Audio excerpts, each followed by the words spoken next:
Ashafo nyina che amamwakwaba ede abafache TV so ene eye ejuadama chobene mboso meneda etoso enkono anope ye kase ayato di se news flash ene braso se mebeken kind so mom de beba ne bi ene se omei Ghana ban ede adesre to Commonwealth mpanimfo anim se entokwa ekoso o Middle East ya wonmo ye atete afore Ghana asojafo no mo hye na won kasa enti amampani John Dramani Mahama senyame ya adoma afeda se March bosumi mu na Ghana nya mfinhye adioso enti mfinhye adioso no nsama hodo bebre wo ho a wode atodwa ede afa nhyehyɛ ya mpanimfo de gu akwan mu ho ebinum ka ho na no pai me bekenkan me din ede afia twum wa Kaakyire yenhyensem no ase entokwa chenchenche ya ekoso ewo Middle East Iran America ena afe Israel for entemo no enano awrehosam ye beto odwa enesem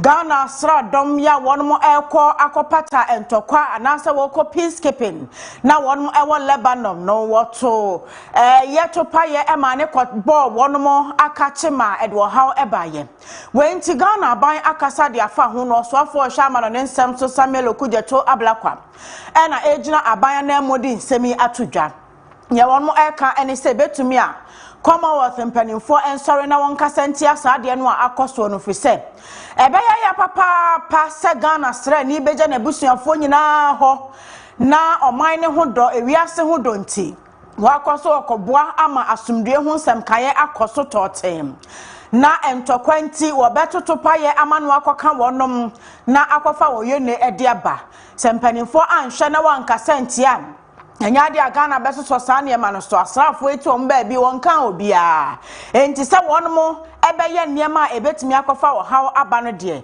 Commonwealth any wiase nyina mansan panimfo nhwe so obeka setia sa America Iran ni Israel for mafofra ma wo mfa Ghana peacekeepers no wonmo akache Samuel Okujeto ablakwa echiremu a Ghana asrafo ni bia wonmo epraye no wode binum akwaya asabia atoa so emprensa fise niema ekoso no entwaye.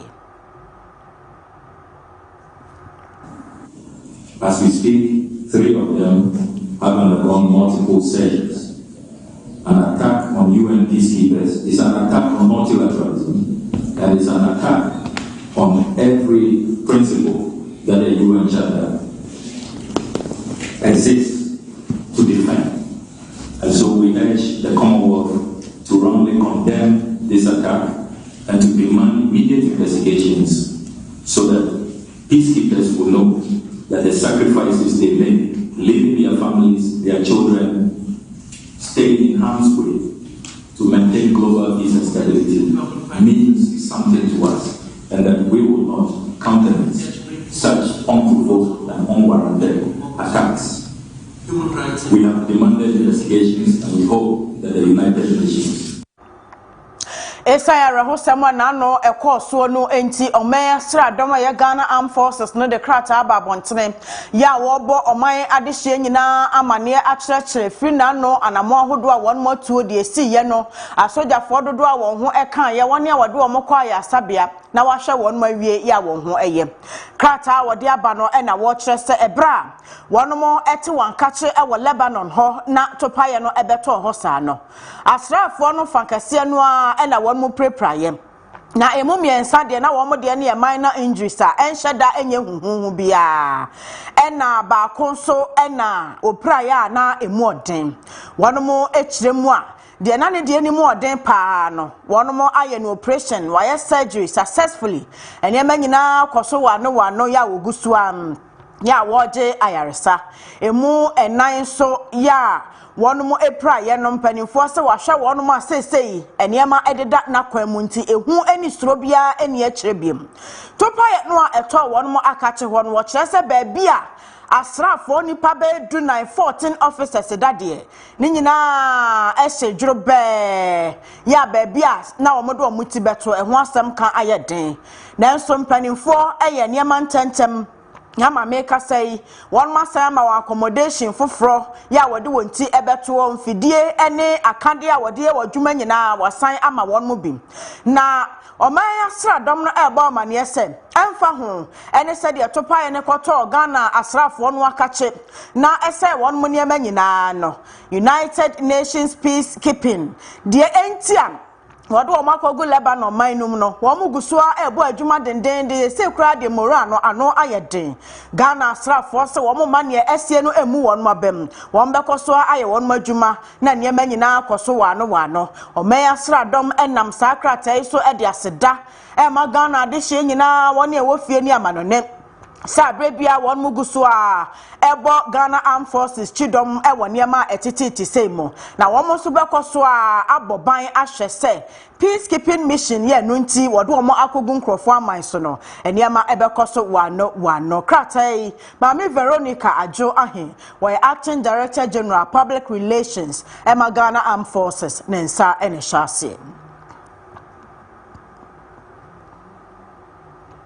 Ghana Mampani John Dramani Mahamadi ato oman no adehye nyina anim se wonum ani nkabomu na womwa se de beya nhehya hodo abani di gu akwamu ama afeda se march busumi oman Ghana FD emfinhia aduoso eho afahye ni nyina no eniema betimi akoso wano Mampani echiremu am Ghana ekodi mfinhia aduoso a eniema ne nhehya hodo binuma womudi agu akwamu ya ebeboa ene se enkosi se march da etoso na Ghana ehye sa 70th anniversary no ho fa no na Ghana suku akwada bia ni ho am obeko suku no obeko akotena eduase na wasua de enu achi eni kwan se akwada bia ekọ ne mpaso anasa ne kete so anadwo ebra ekomode no enhehya hodo bebre no ose aban no epese wode egu akwan mu se de beya wo hia bubro ya edokro omanfo ne ahokira Ghana de hye binum enemu no won mo behwe na wayi afiri ho wontimi ntu ase kra mpo a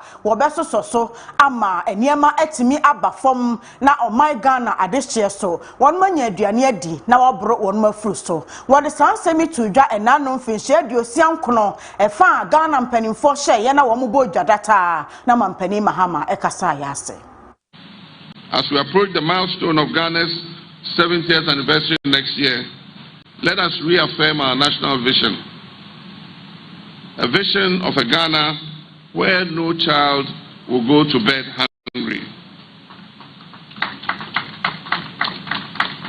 And a Ghana where education is accessible and empowering, a Ghana where healthcare is affordable and accessible, a Ghana with world-class infrastructure, a Ghana that produces what it consumes, a Ghana where merit and not connections decides opportunity, a Ghana that is digitally connected from Aflao to Hamile, a Ghana that preserves its forest and environment for future generations. This vision is within reach, but it requires our collective efforts. My fellow Ghanaians, 69 years ago, our nation was born in hope, and together we gather here this morning to renew that hope. The journey has not always been smooth. We have stumbled and often felt disappointed in ourselves. But we have never given up. There's resilience that defines the Ghanaian spirit still lives on. As your president, I pledge to serve with integrity, humility, and unwavering dedication. Ghana Mampani John Dramani Mahama and Yatin and Kano Civil and Local Government Staff Association of Ghana.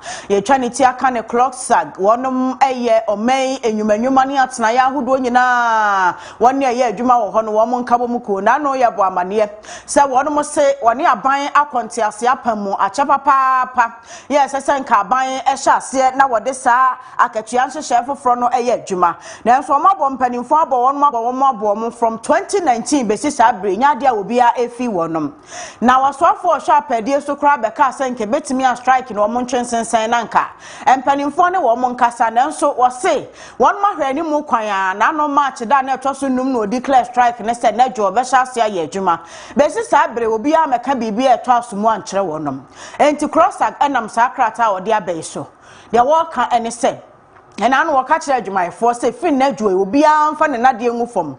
Now 1 month in a fear strike and then shall no custom and nedjo drew ye 1 month BBA and winty walk as a studia so can cross sack at Nayan who are say 1 mukono home dia and nay sha and I won't say you mamsel quack ye BBA dia my bino tenafie because it's penny for Betty 1 musu. Now I catch you answer share ya would Judy say Beboa ama 1 master tenamu ye dear aposono what to whom Adamon every.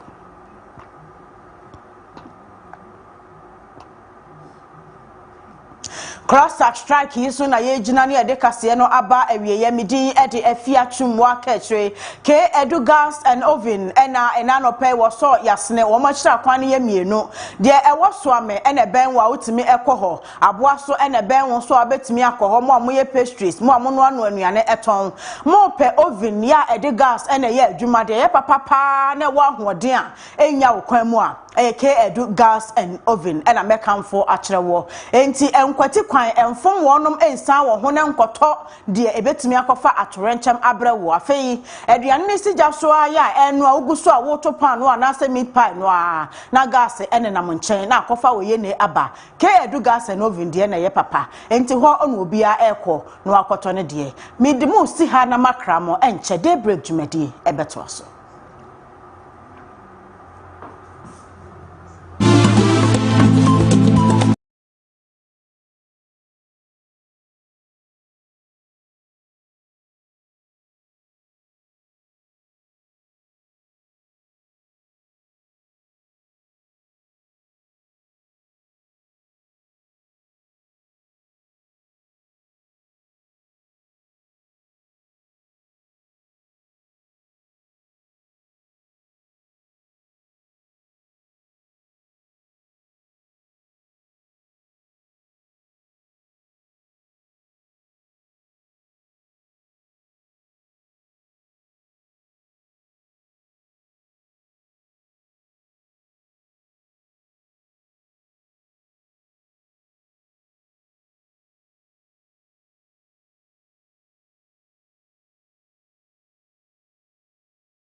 Life has always been good for us because we have excitement in the air. I know pay baby will be a soon shining and Domomania Kase ewo so o share on Fache television Daybreak Jumedi near the Ebro Midi Kojo Marfo Kasama for and ne ekosi da pim Afia Chumwa Kaakyire the Maestro as always Hopim se nundu ebebo ye de enkomwa emu hwam de eden sakraye eba na oman Ghana fa ne ntoma pefra no eno ne de ebro anope de obom krata nkomo no ye de bebro ye ne mampani bedi nkomo na afi agudie mu nsem de course wa amanone ene ye man Ghana mu nyina no ye bebo ho amane e de amaw enra na eye ema dasro nkokra International Women's Day, and so we salute Kaakyire and all the other women in the house.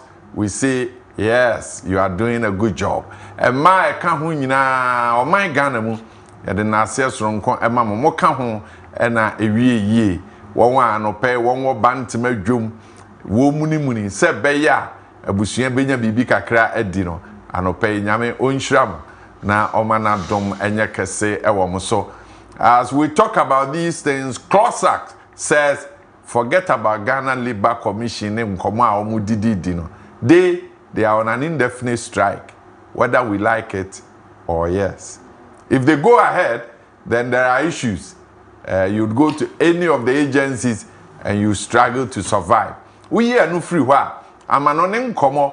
Ben na watch me ni yesha say ayedi nkomo National Petroleum Authority impending for Kaakyire say, oh, Ghana, Munda, fi say crude ho asem ne de ye obey bosome ene kakra ye gidi say enema no beko kama ene National Petroleum Authority say omo hwe de ekoso wa amanone no a omo hwe de ekoso wa amanone no a wan ha ene ye say wan ha de 1 gallon 50 cedis no sa na ye penu mo bia amfa nko 60 ne 70 na nko ye cruise ne de ni bi mesrawo o kan ya ho asem anope ye beje brene aka ezese ye bisa ECG se eye de asem a eye de asem na asia ECG nkane ano eye de eye no anope nyabre na Kaakyire uni ase ya tenase na sabra ya tenase o messages ni nyina obetimi de abrain on 020 754 3637 020 754 3637. Oko Facebook Fache Television. Oko YouTube Fache Television. Oko TikTok Fache Television. Sana on the X platform so yiguso ayedi nkomo ho. Digital platform, yes. Satellite? Yes. Multi-TV channel? Yes. We are live up until 10 a.m. Abusianfo, yeah, the African proverb no bro. Now if you know a chinkoma edisu nyina no, yeah, the account top of the morning. What are the issues? And so the African proverb this morning.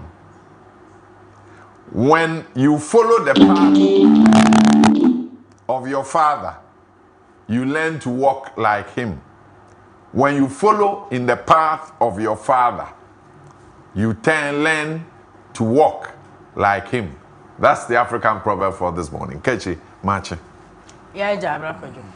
Afrishiapa. Yeah, me mafi panko me this is Ghana at this 69 years. Nti yama ye ho Afrishiapa. Anope African proverb. Yo. Ebusiafo African proverb anope ye de abrawo no. Wase se wudi wo se anamoachi a wusua ne nante. Opani bia owo mpatam wo fie wo kandini ye owo wadwuma mu wo se a wode oba atiasefo asase so no wotimi didi na namoachi yi a wusua ne nante. Ye janom a omode aba atiasefo asase so no wo ma bobra no aduru ba bia yen nom no afa ni yawiawia se ba bia won maduru no ye beduru hobi.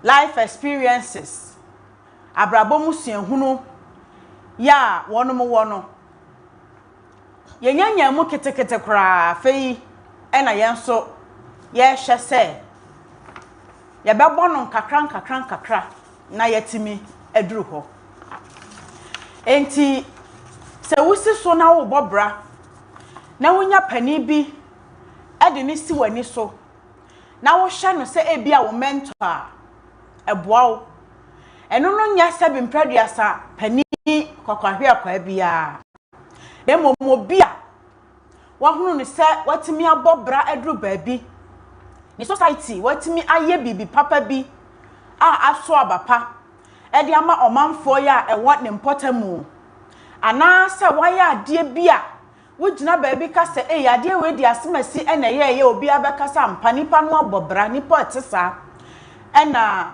yede ne ye mentor ne yedidi na namoachi na yesua no empanimfo tai ka se ade a opani te fom a obehunu no sa kwada fro edua ana se abrosan kra to nani a won hunu e kire se opani no woba asase so achepa na wabobra no atimi anya emusua hunu adru baabia wo afei na wo wiawia anasa wo hya wo bra no ase no wontimi nya sa experience na nipa no anya ni bi enti wo de ne se wo beba fom na wo hwa baabia nipa no hya ase free ye baabia otutu na namo sisi ye eniema pa wodi gu akwan mu a ebu ano ama nne wadru baabia wadri a wo wani gise wo so pese wudru ne level no na won so waye bi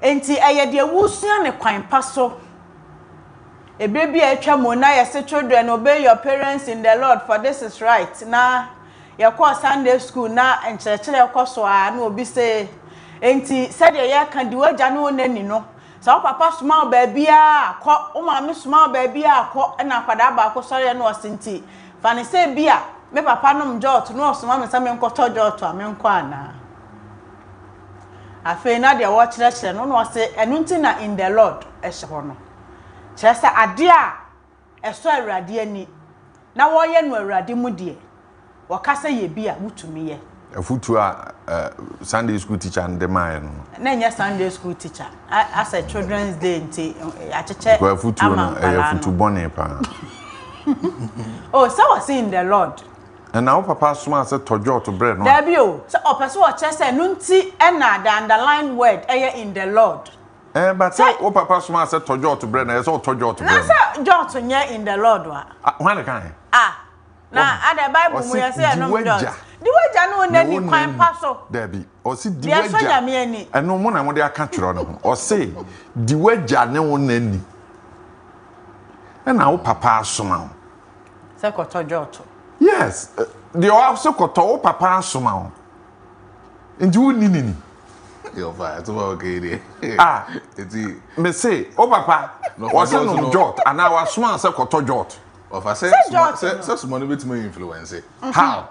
Oh, of I says, oh, the more now was smart. How? The was more the way no nanny. And now papa swan say koto jot to bread.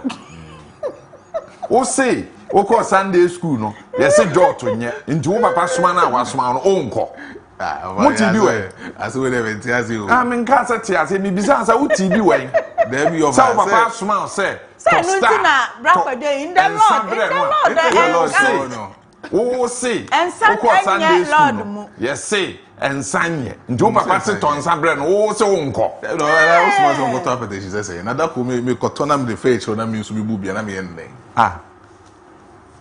E dey entity ya no. O papa smart say koton sabre na. O say what their fam fichira no nsa ni bi. So e dey entity ya no. O kan o small no carry. Mo problem na mo wono. O papa say koto jot bread. O say o ko Sunday school ya kire o say jot nye nti onko. Say kodi obeko na the more na akra na ko the one akra na nye ne sika. Akra na beko koto jot no dia fan feature. Akra nya den. Onye ne sika. Won akra we nya sika da. O fa. Na so o besko betim di BSc. Efficiency 1-3. Brako jo de wa kan efficiency 1-3 no na ye fan toto me. O say there kind. Children. Obey your parents in the Lord, for this is right. Yeah. Honor thy father and mother, which is the first commandment with a promise, so that it may be well with you and that you may live long on the earth. In the Lord. And I'm say there. And you see in the Lord. And o papa swan say koto jota. O say aye dey. And fanya me akwan. Why na kai? Say joto e am adebone. And no kan ho na ye bre no. The first commandment is that obey. Mpacho krom ha. Kroya ye wo mu Ghana he. Obi num jota etiamra. Nti se o papa se to jota bre no a. E de na asi. No so far etiamra. Na wo koto jota. Wo na wo be no. Ana se wo na wo be tu papa fo se. Ofa etiamra but Bible now so say emye nye yon honam no bone anti se wo papa na owo ba so yon honam bone onim ye oye no honam bone over wo de ani se wo be kwa akoto na wo de abre no ofa ntampe no ye na unya akwanya na wo no papa edi nkomo a afi na wa pekwan ene no edi ho nkomo na nya wo papa asoma wo no na wa ka se Bible say Bible do say Bible do saying that you school fees. O the Bible to ho. Bible do saying and I hide dying. Unim. Mommy emfa adwene ani nyansa antu Kristo som ho. Me you Kristo ni me kire Sunday school. But Bible say fa ebuo ni nidie. O se fa ma waja ene wona. Ewo nyame som nyame say osoma wo no onka sa konom jotu ofa intimate o papa me so me bua ama wa ye bone o bua na me na bone be onom jotu na o che no kwan no ofa o che no kwan no da chi bia kwan no nyini no so o ye no be wi ase no na kire se afa ofa o me say akire bi wo no ma ya na enye hwe ya ushia pani a na wa ye bi akire no na wa hwe se de be ya wa brabo na be to aso over there say it of a papa say tade bre na o say o ko Sunday school no yes intimate way me amity way na asori be na hwe kwara wo edam ho what say asori dem bi o ha edan siu ankwala atim over be bo intimate way na masoma me ba so onkofa sebi shashi mre me asha wo mre me na menwum isi na me ba be me offer me bo enkomo na tie what say suma bia ya suma there be papa ben na o ka kire ne ba se kofa jantre ni bre me offer be twen sankra no obeti bi we ofa obeka kire o se enkomo awudi oba asomasi gina ha frɛ ne mame ko frɛ ne mame Papa bia ni ho be ka kire say we na akwala no ko ye de hu say di odina ho no ya sha woni akora no di komo na na say na o papa ka se kofro oba bre no a den na wo be ka wo ho but or the oba ni bedura na e be koso no na be akwala no be de hu oh how so na net nti mo ase mo ka akwala asem na mo asem na mo ka ofa enye nkoda asem ne ye ka Bible anka wo asem Bible say abofra Bible say abofra wa kan say me wo Bible so say ye nkyira abofra no kwanpa no nyina wanfa ho enti kwanpa ben no nkyira kwanpa no say me nkyira ne so nkoto dwo to mre me enti ma pani nsuma ne ba da binyes obesuma no ba on suma no suma e nyame mu enti na mo ne nam horo enti abusuafo enti na mo ne nam bra Kojo mpesa wati ase really kase asem na me kire madwen na onso ne me nya adwen no me mbese meti ase na wo wati ase anke nto aso oba se bi di wana moji o nka se di mana mo achi o African proverb me say di waja ne wo nani se bi di wana no na di kan yeah ti hanging na bra Kojo na en na di kan nti ono wo experience se maestro masuma se to ade bre me wo be ma me instructions wo be kire me se wo be kwa na wo nko. Because when you follow in the path of your father, you learn to walk like him. Me when na do kwa asori na wo se wakwa usuye nyame asem when na do ko e ma me na de ko o ma me na do ko ne wo ye bia na o de te ho enti mo na mo papa no mo bre pri o mo jani na eye mo se mo ma me na diska no ma mo nti mo ma me na ehwe mo no o ka ho there be ofa yes masa ofa obusa sa di waja ne wonani ofa obusa sa asori e na me ka je so me ma me na de o ma me na do kwa asori me ma me na de kwa asori o ma me wona efie ni ti there be me ma me ko presby me father ko Methodist o papa nkwa asori o ko Methodist ba me ma me ti asese se o papa wa ampene so se yemfa nkwa asori a o kwa asori a enyiyi ofa menti asi o ofa obusa am say ya ka efie ofa say ya ka fie ti a mo nti ase ofa o question say when na de me ko asori o papa ena be ma ho nkwan ena watimi akwa asori ana wunim efie ni ti no ono na pene so wo maame ene ne beche say oh emofre me pese bi o mo ko presby especially in your case where ba akwa asori wa ha ba akwa asori wa ha wo maame no no be di ho nkomo oje pene a ena esi nti wo papa na ma ho kwan eme ye ma won teteye no a wo so wanya enne wo ko ka kire wo papa say wo se to jot bread na wo it is and teteye na say me ko to jot bread wo te ko to jot the bread no ono mesro wo papa nka say no jot ofa em say mo problem eno na asofo ni bi kire wo fie a kire wa so dem mo create problems won ko fo fie ene nkomo na ye frɛ o dava eso o medru fie o mu ntimi frɛ o mu kununum daddy ene ne nkomo na da so no santete fon no asofo ni ene na da so na daddy nom na me to na me da ku bi metima fa ekiro mekwa ko tojo cigarette na me dia fa ekiro na me so try na me try na so me dem ofa say nhie na me hyi ko no enu nti na abofra bia ye ma won tete afasentete na ye de ma won ofantete na na o de bo obra nti na me say ye soma wa akọ okoba na uhu se o papa ade na onom ohawo mu a o sire nyame adom na wanya akwanya ne no adi ho nkomo na de nsesa aba se onya na nye se o papa soma wa o say bible ka kire wo Sunday school ho say menko se onya no uwia no fa akọ ka kire teacher ni to omo no abetua o school fees na teacher ni na akọ han dan mo atenam ofa papa fo bebre na obetuma ko no ga kire se da ntampe a wo hyi enye jai ntampe ben on say you are giving the thing names and tampe ye dey jot ye ntampe on say eye ya no peja nkomo na kosi bi before froso jot ye ntampe say you like jot eye ntampe say won penifo ni wo no ma omo hye cigar no e hye cigarette no pacho ebo cigarette emrai nti wo ya abofra na papa soma say ko to cigarette bre no ko to bre no onko to bre no ana onko be den enti eno so di na say akoda no sha say enum cigarette ne or shall so one be offer. A mamma count papa said, near man or ya. There be offer there be tea, offer Breya, there be papa tea, over tea, maybe sour, over tea, or brana, over Sana now, papa tea. Cigarette as soon as we come. Oh, say, a benam swam about Frano, and I say, or brana, papa boy, no now boy. Offer for the brand clean. Yes, I know near quay anyway. Over clean, or brana, papa boy now. Oh, yeah, for paper over. But maybe say, I'm waiting more for cigarette. Oh, yeah, only when I say I was like a booze like be in my booze. Yeah, Mr. Oya Bofrana hair, Dueja, and no nanny. Now, Quana, our. I was I see a we who are winning coupon, and the amount so. Why? Na say, oh, papa, Bob Rebi, a woo, Gidi say, enya. Fano compile boom. Oh, Buana Manaboy, we answer another. Now, won't mean to sound papa, or the compile boom.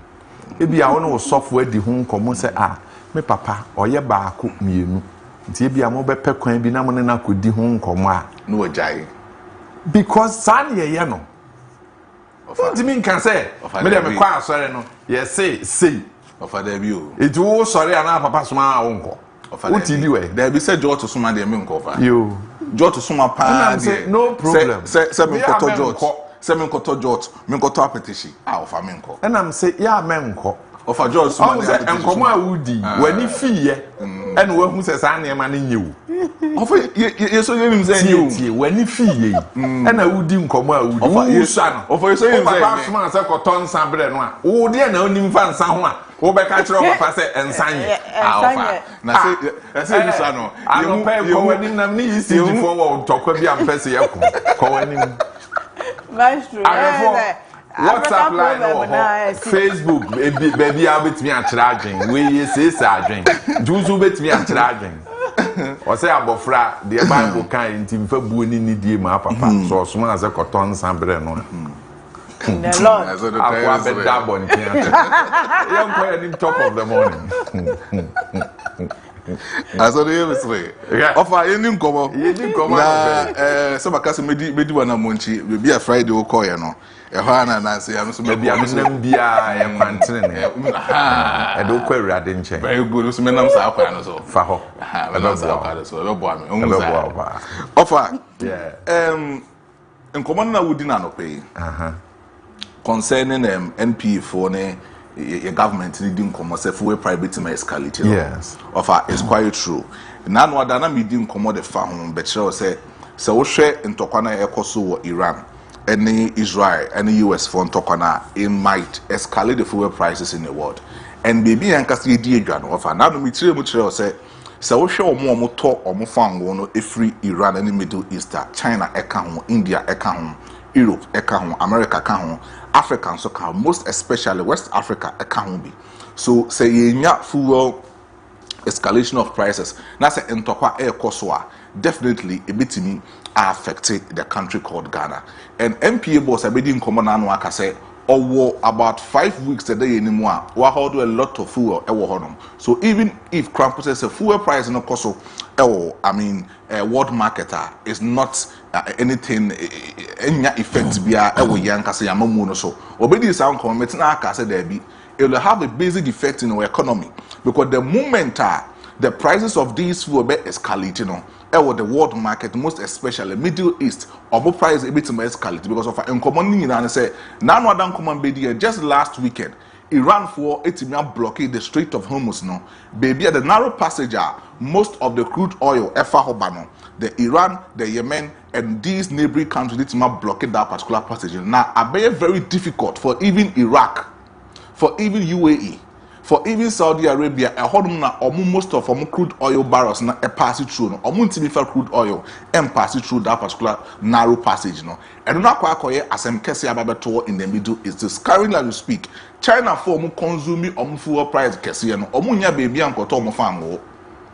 Some do need to Russia farm free because of that blockage of the narrow passage. No, so what I'm trying to say is that if the president Adiebi or so 6Am he should start doing it. Now, who say in his speech, We didn't come out there found say we order the Ministry of Finance, we order the Ministry of Energy for them to look into that particular matter and make sure say they will modify some prices be wo honoma e betimi aboa amasa escalation of prices no se Ghana e could do some pempenso na we can have a moderate price e betimi aboa ema oman Ghana adrava for any transportational cost Ghana for be bear to it no on betimi enya eso mfaso e di free o berofa in komono we din komono e di ato berofa last week they celebrated 69th independence. And this weekend had been good for Ghana, especially with the creative industry. They shouted the free or now they're about the 69th independence. The intermediate sound commander said we've had a lot of events etimi are passing through. I told you so by Fifi Coleman, with me Aye, Celestina Praise by Celestina Donko. Why we are talking about the torture by Stoneboy, Sarkodia Rapaholic, UK. We are having most of these shows of our last year. So we'll share some of the Sika creative industry. A generating edema abina, it was $2.5 billion. And not just a baby and penso creative industry na Bible Bruno. The government needs to make sure say or a lot of investment because a lot of policies are another than Kufuado and then the previous government even in 2015 actually told I'm making sure say some of these black Americans in the Western Europe and in the Western world will come. Every year a lot of tourists over here and offer. They did it. And a lot of sika omushie at the end of every year be an offer equanimo.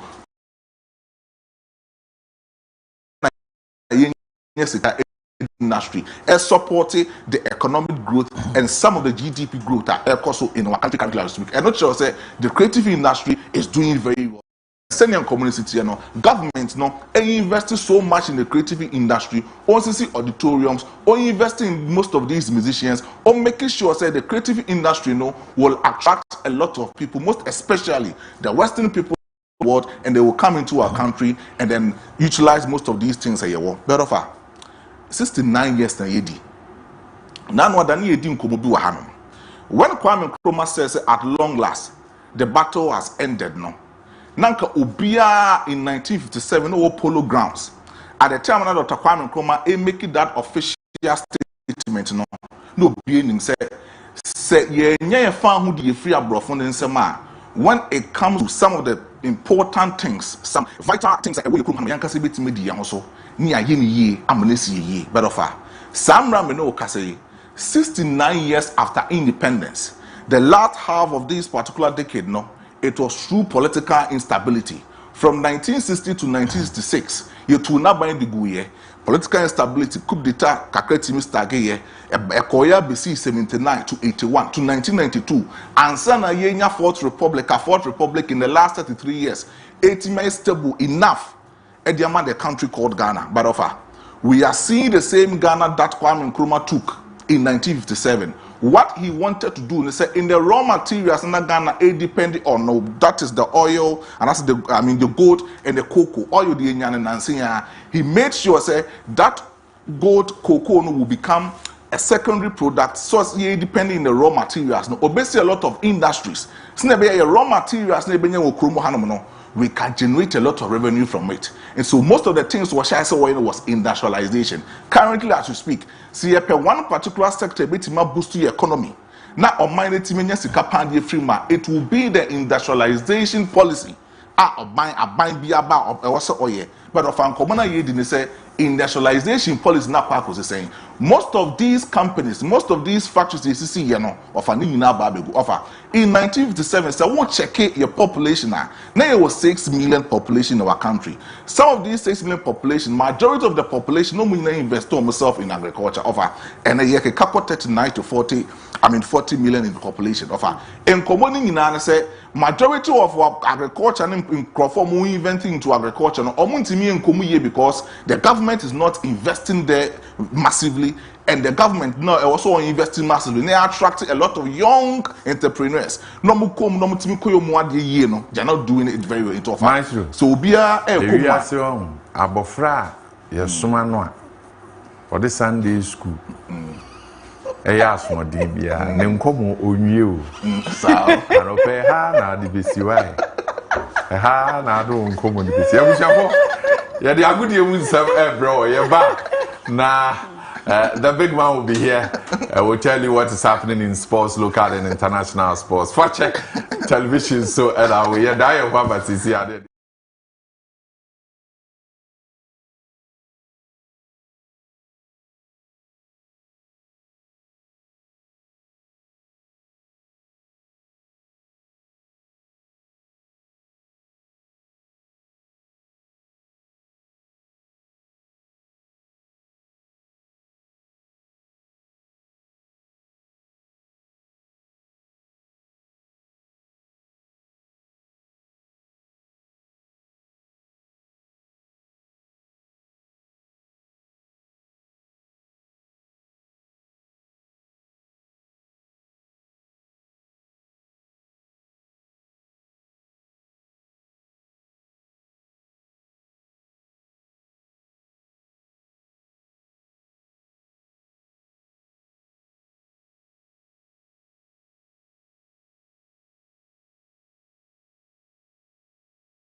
Meaning say weekend na emuwa. Yeah. Inti agudi emu nsem no edoso. Yeah. Investors is why ready. Matiasi no pay. Yeah, hwa. All right, welcome by about Fache TV on Daybreak. Breno and our soul say your bomode etimi edit sports update. Baba be remeti me mama dino abu diabi benas etami chi adwuma di no ewramu kama pretimi era man tentem so ye share komono asi over the weekend orwani chiem ewo Ghana ha ye bomode ma ye Premier League no matches audo na etimi ekoso a result a ye record ye no na no edin ye papa ore sere nema esi etie na mun komono esi ekwa na no fiera na matches no ejepene etimi eshase a result a ye bomode record you know Nations FC Ejon Manaso mo ebo kanu mako miensa ema Bichim United boboku no bia sa ka no omo entimi ante memenda no matches no ebomode esan eto aso na se ne no so no esi ekoye FC Samates 1996 omo trans anshebi ama tima ye from Dreams FC omo so no entimi anshebi na Vision FC Ejon Manaso echibre Chelsea ebom eka miensa emomo etimu bako Manchester Amra etimi ewura no say na mun komo no esietie Eduana Football Club ebomi no my 11 wonders etimi ante na afi Pando Heart of Lion Sheba ko Emaswedu All Blacks so no etimi ante saka no eno nso echi no Heart of Lion sere me komo Sheba ko Atfolk and Shebi ama Basekoli Stars enso etimi an Shebi na Karela United eboba kuma Krobia Kumasi Asante Krokoso an Shebi na game ba ko na ano ede no mediema omo transfer shebako ema ho United eko kobo meka bienu a eze kofo adwenwa omo entiase ina ze na 10 against 11 ho for no ebo mode nya red card a nanka ye hwese mediema ebe capitalize on no na omo abomode etimi edi awram na nema adadiere amoma na so no omo ye omo di ncho ebe the second goal no ene daso a ne Felix Chei ena nkofo edi nkomo ze bo we die mfonso a naze ano edempa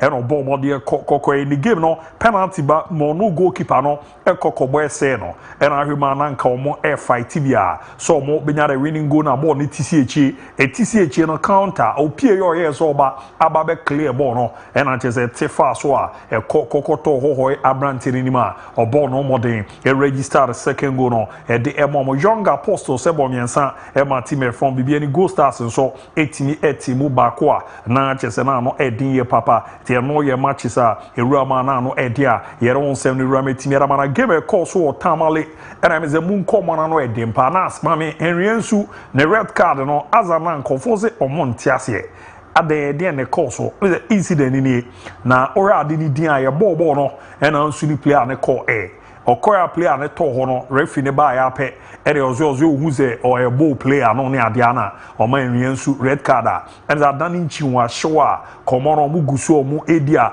krobia Kumasi Asante Korokofo woni ze referee pa no edwuma yo ba be ye pa wasankra asan destroy team no asay bibia amana kwa bibia wa ano edin we anso after the game no and a goalkeeper Mohamed Kamara say me nteme ho ase na the referee no dia ye die e was me keka ma dwencho and ono so obo no mo dia mo ono so red card edi e club ya Kumasi Asante Koroko omo next game omo no Nations FC bebo no na jeze adena ha dwen Mohamed Kamara is suspended Henry Nsu is suspended and already akeda to say Samba Unel ne ma me fi mundi ozo kona okure che ntotoye no Musa Hamza tanso epra edi abeka Zakaria Fuseni nko a and on the center back ebia week way na good news aba era makrobia enye sadia na jeze kono mube dempa itimi area mo asa prepe era mun komo no esi etie de down na after the game no komodidie no etimi ekoso ere coach ojamo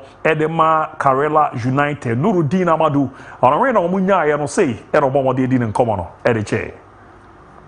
It's a big club. We are a young club, right? In the first round, they massacred us 4-2.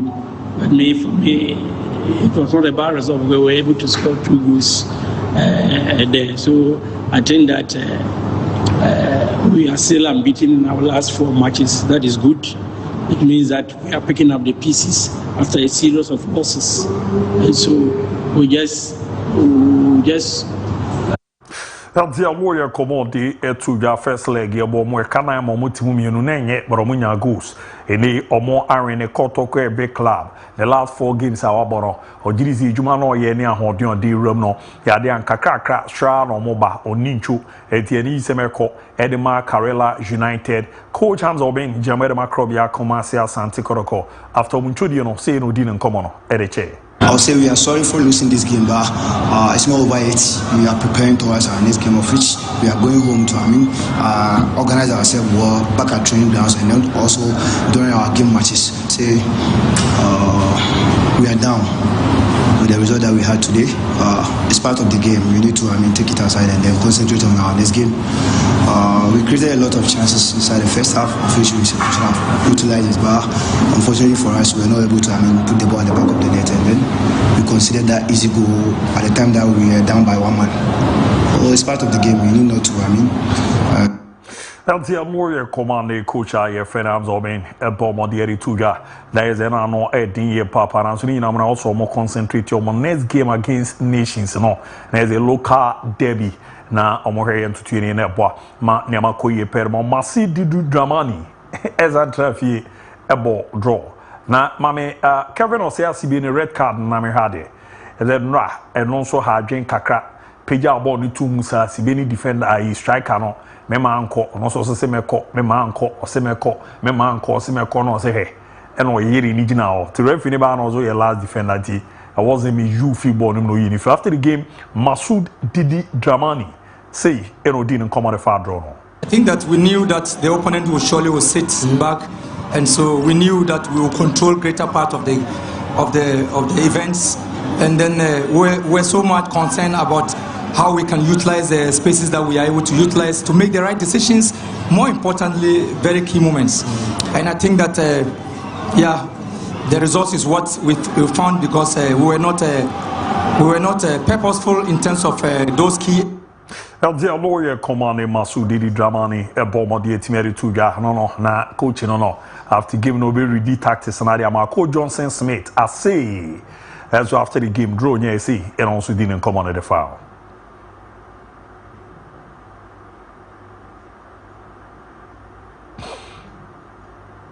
All right, me Niama Tuma me kona Kojo Johnson Smith and Nkoma a bomber the DNA sema or the 2 you have to so mo baba benya draw no yet me ere hon sem no et me e remedy am no nya ready enko yenim na yenin komo dia half the folk me kona me nkoti Kojo Johnson Smith kakra na me ntie sem or the 2 you after the draw. All right, no nya ready enko na heart to folk or mo fans and reaction after the game no odumuze no mo buefu pa is that nra na omo gidi se me de me lusu a Kotokuelu soon and then committing a close gap. After the game, no, my men Koram and Kokoti and command, they had to folk or more fans no a bomb of the Erituja.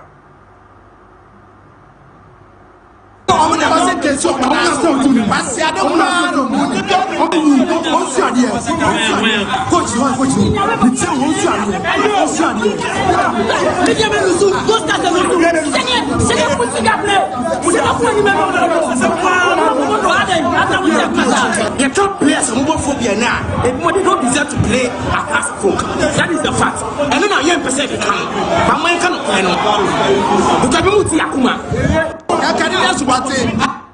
Eldia lawyer cover Barcelona has an ekotoko de yenchudia na yedra near chichim player win deserve so bo win deserve so bo win deserve so bo no ma chichimana we but has come them young for no nkwara de one in biabao e say afunu nkwada no na yedi ashaba mo ameni omu din come after the game nkwada no so sem omo so e kani. Please, yes. If they did not win their next 3 matches or 4 matches, we won't come again. We don't like the draw. Or from when they win against Kotoko, the rest draw, lose. We don't like that scores.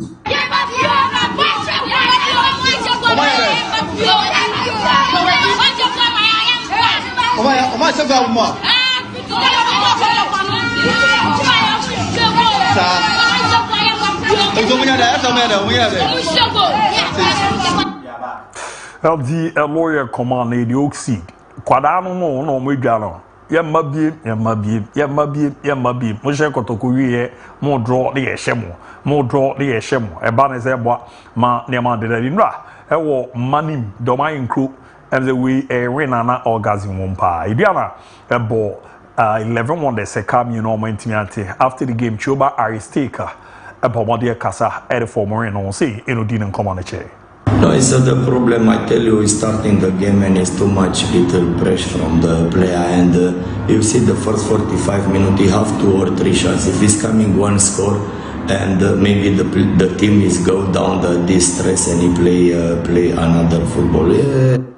Eldia lawyer command a pin pound bomb the tuja mere table no na yenko yenim kakra senete media was still decline 46 points goes out to 45 ediana tosun miensan 41 point out of tosun 9 41 point krobia kumasi asante kroko tosun 39 karela tosun sia 38 points sama tosun son 37 and watching a Vision FC also 34, Nations FC Tosun Kron 34. It do a pound out of Florence 33, Basecoli Stars also do Bako 33, Dreams FC Tosu do Mieno 31 Afi, it do me and sign Hohoi or more 30 points, do na Young Apostle 30 points, Bechem United Tosu Idunum 30 points, Sweden Blast Tosu Dunsia 28 points, Brekum Chelsea Tosu Idunson 28 points, and Ankono 11 wonders or more Tosu Idun or Chemepacho or more Ankono, the Omodem the baby do no.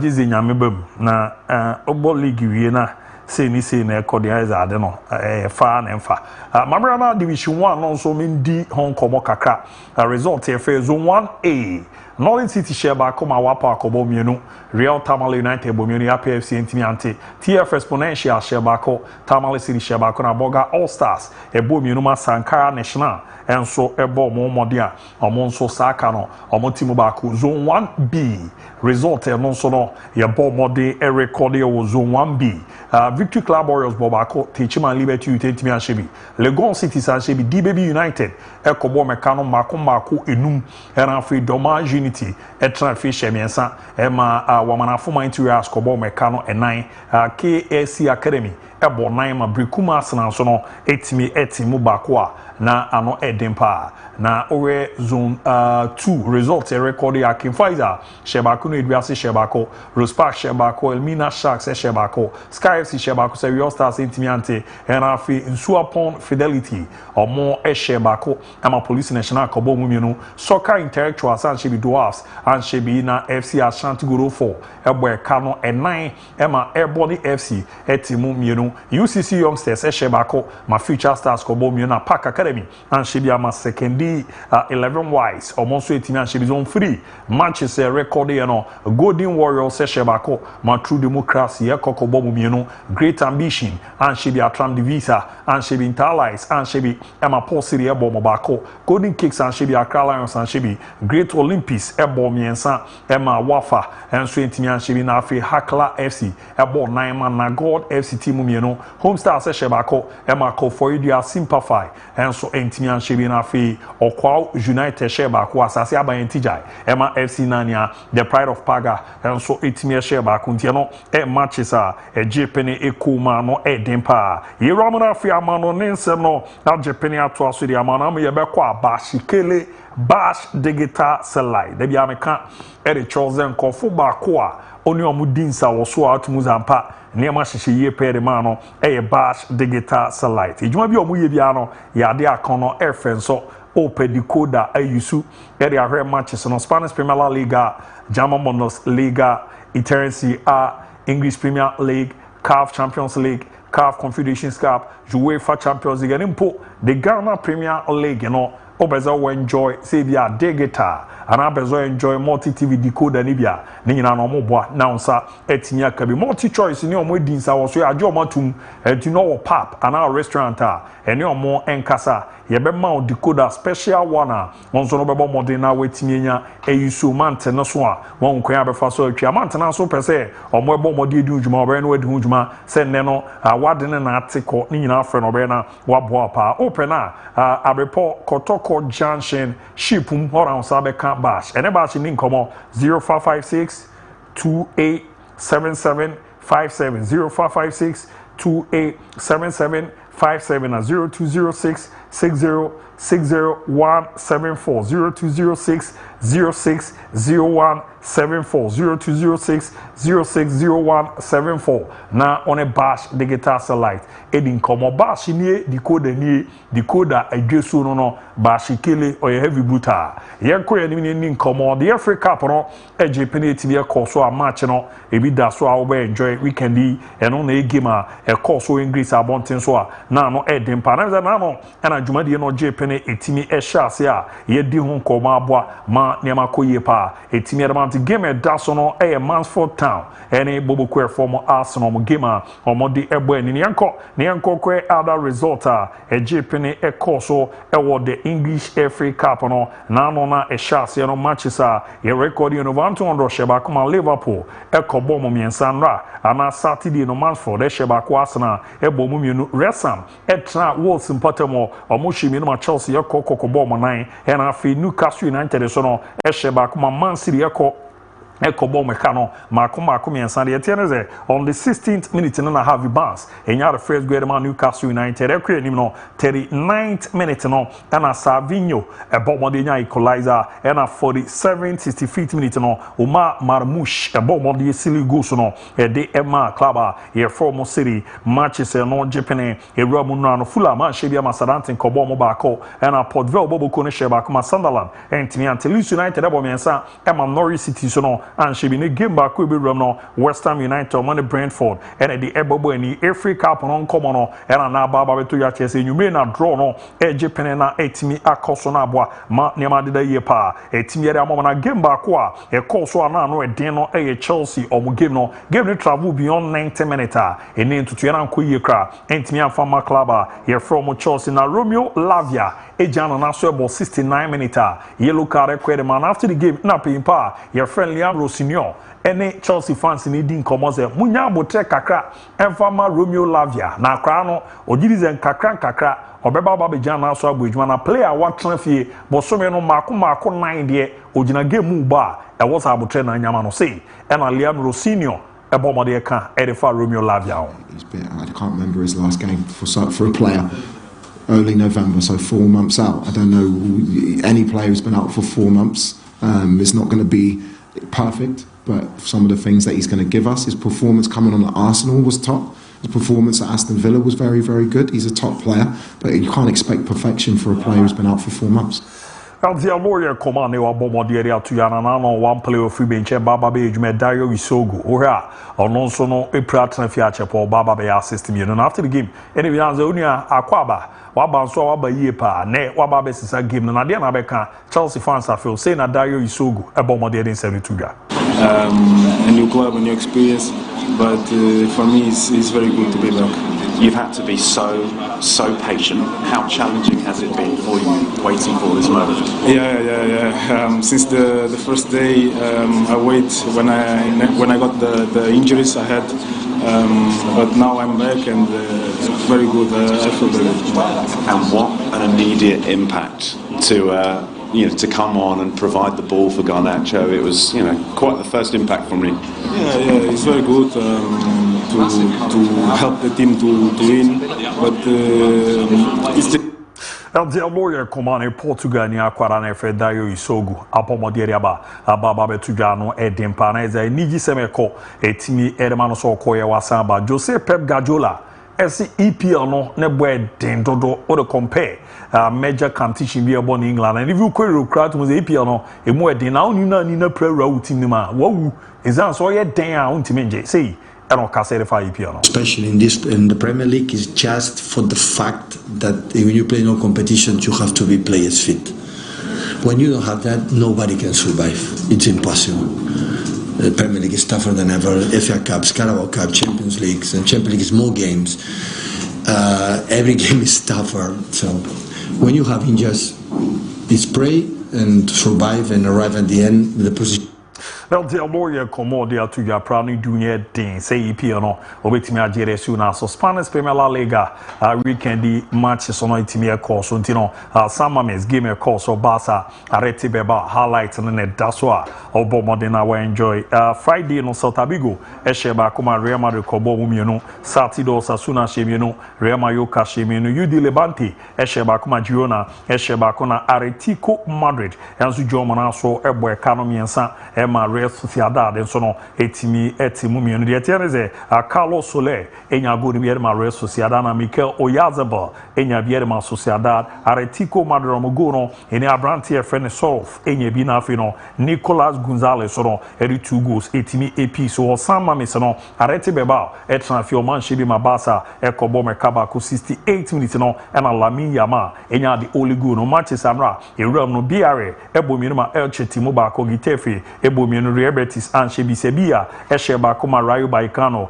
esheba ko na Valencia ebo miensa ema Deportivo Alaves so no etimu mienu Espanyol ene omoni Real Oviedo ene de bebo eni game na jeze ne erama anobe dinye papa yere honsem no erama etimiara still La Liga oro mo table na Barcelona di kan 67 points Real Madrid tosmienu 63 Atletico Madrid tosmiensa 54 and afi BR tosona 54 enum ne Real Betis omo so no 43 TSA Pepe eni sieti omo we no 17th ne Elche 26 points 18th Real Mallorca omo 25 na 19th no UD Levante 22 and Real Oviedo 20th position omo so no 17 na nema enko yekra etimi emfa emo na yera so agama ye di Hong Kong ne La Liga ne ade no ene coach friend Xavi Hernandez waba bontiaba aba be di nkomo di kan no kwan yo fa so fi Barcelona no opempa na kasa etimi era fo no se na era wawaze ne players bi gina game no no mo ba e yo no discover mo say na Xavi Hernandez e bo mo di nkomo no che. It's clear that the backbone of the team right now is Lamine, Pedri, Balde, Kubarzi, Fermin, Malki, Poli, Pal Elin, people that we've invested in, which is one of the legacies I'm most proud of beyond the 2 titles we achieved during our time there. Dale, and because at home we're Barca fans, we want what's good for Barca, and that's also why this interview is about. I mean, in the end, I want to explain to people that I want what's good for the club. I don't think I'm doubtful. There's no need to explain why again. I just want what's good for the club. I want what's good for Barca, and I think things aren't being done right. Returning to Flix Barca. The lawyer commodity etuja se nkwada ni bi wo ho a na che Femi Lopez mo ne omo makaka de omo be ne omo ne bo Lamine Yamal ne makoye de maba so de omo gi trophies outdo na owie no se ndi nkomo ze nkomo bi a ne na mframa mu se na Messi be san ba Barcelona wan Laporte kika ko ze nya no kre Messi gi tum so beba na president no na amana mewram se na no so obo mo de ka se de fa. No, what Leo thinks are right. I'd also like to explain that the president isn't telling the truth either. I mean, it's a subject that Leo has already decided on. I mean, Leo, in January, he became world champion. And with the relationship we have, we got in touch, and he told me that he was excited to return to the club, and I saw it. That was January 23, which It's the year we won the league, and well, we talked until February, March. Yeah, I told him, well, when you give me the okay, I'll tell the president because I see him from a football perspective. There's no doubt about it. And see, yeah, Baba, now we are more no remedy amount. Chabi no, ebe can na be si no nsiame ato abana ne. Wa pomo di ababe di nkomo se nkomo di bi wo a enye no kre na wala porta kan bi na Messi 2023 January. Once amba ma be Ramambo Ejuma and Farmer Club former Barca. It turns here matches a record around 2018 Friday Napoli ebomino Emma Torino timu bako Saturday Kaakyire Esheba Makomo Ekokobo mino Atlanta bomino ma Udinese Calcio ebomino Juventus ejo manaso ebo kanu mako nine Emma Peace aboboko no entimi ante na de tieni Kambia so Kefran Tuyama Africa na Yildiz na Jeremy Boga mo ne bomoden enya go so ma Juve enra matches room no Lecce Shimeno Cremonese timu bako Bologna Esheba Koma Verona etimu mienu Fiorentina Anshibi Parma Anshibi na Genoa ebo mienu ma Airshore ma timu bako nra Milan derby ne kosoa ene AC Milan ebo modern Esheba ko ema Inter entimi ante de etiereze Abrantia ono ebo modern nya de oligo no Pervis Estupinha obo modern 35th minute no ene nya de oligo no ne Manchester eberum no bako pe SS Lazio 7:45 omo Joma na so no omo ene Sassuolo edi abo ni still terence ya Inter di kan 67 point Milan etosmienu 60 point Napoli etosmienu 56 na Como etoso 951 Roma etoso no so no ewo 51 na si ono ha Cremonese 18 position 24 Verona 19 position ena omonso 18 point na 20th no Pisa omonso no ewo 15 point ano ede won senera Luka Modric Keterese akasa era form re no munye no se matches bi sei so mutimi re ne ankomo nda bebi omoda no ogiri se nkomo wo manimpa sei na Modric nso no edi nkomo no edeche. I don't know, it's difficult to say, but people always say, and you win titles in small games, especially in the league, and we didn't do well in these kind of games. We lost too many points. If we won only half of these points, we would be there with Inter. But it's part of football. Eldia Moye command Luka Modric King Lukita dia to Yara Sergio Ramos Koko Cristiano okore give me support on the video no eto so abozampa Ramos no nanra Ojene Samba ko support niniano French Ligue 1 Manchester ye record ye Friday Paris Saint-Germain Esheba kuma AS Monaco Kokobomo Miensa Brady Bakula enya consolation de ma PSG na afi Akliochi enya go bakore ma Monaco goal of enya bi na afi Balagun omo enya go so ne mo matches ram Saturday no not and she be manjie Kobomo bako ozi she be Strasbourg can she be true transfer Olympic Marseille Kokobom Kabako Amazing Greenwood enya go no ma Marseille nra Lons Bobo Konobo Miensa met Entimiati Starbre Eshimil Malohov and she be na Metropole Sheba Colorin Esheba Nice and Shebi Emma Ren Ekokobo mo 9 and Afilion so no Esheba Kuma Paris FC so etimi Esheba the also table na PSG kind 57 point long etos mi no mo ewo 56 Marseille etos mi 46 na 9 no Lyon mo so no ewo 46 points oba eba behre German Bundesliga result no so no ye record ye weekend we no around 26 na Bayern Munich ebo Kanai Emma Borussia Mönchengladbach etimu bako FC ADM ebomieno Hoffenheim and Shebi Freiburg Hoffenheim kobo mo 9 Freiburg ebo miensa ma ba no Fiel Leverkusen enso ehye miensa Mainz 05 chemieno VfB Stuttgart chemieno RB Leipzig chemieno ematima ye from Asbeck etimu bako Wolfsburg transfer shebako ema mega SV kobo me kamieno FC Köln transfer ye shebako ema team from Dortmund kobo mienu na matches around no St Pauli Shebi ama Frankfurt and Shebi na Union Berlin Esheba Koma Vida Bremen so no Kokobom Eka 90 also no over table na Bayern edi kan 66 points Dortmund etosimi no 55 miensa no Hoffenheim mo 49 after Stuttgart etosino mo so no 47 Honsem no ye di Euro so no etimi edi amapa na asma about na video no omo nra na omo ko Ramo Newcastle na ni nyina na ye UEFA Champions League no nkomo nyambo chena na Euro megirize Yalutaba or the more never be ready. I'm an Bradley Bacola. Alonso Tumuzampa, OCS Nitino, or Money Chelsea, and a rebel in Tinano, and Yemi Romano, and Paris and Isono, Uramo Portugal, big game no, Elco, so Benfica. etra Estero Dalus any FC Porto ere bo any game ni ndi 220 highlight no and I was a daswa na jeze na nye game keto akre game a na no e dem ze we so papa yose ekokwe na de na wia ye transfer beba na ya ba be di ho nkomo na Madrid nso no good news aba enorm training no mo so no eye oba de beba se no ye unza Alvaro Carreras and Afia na de Militao and Jude Bellingham e joining group na jeze omo ne omo na e training and the good news e de mo ye mani ti no ye mfa pay on Daybreak any sports update na pen offer mo baba be transfer na Daybreak the akana remetimi ara mama dini abudi abi benas ebo mo de trechi eye kama pa na tini nyina enso techi na dwuma no ye di remedy ma exactly 3 pm be transfer na ye review Ghana Premier League no ne matches e course so e wa amano ne ho nsem no ye di remedy ma di akọ offer ba na Daybreak ato aso etimi ara mama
And we are excited about it. Inti yedi Ghana nuane ye she Ghana ntare ye ka Ghana kasa na ye de Ghana mamre nso aka ho ama. Nti se ohwe setup no a bibia eye Ghana.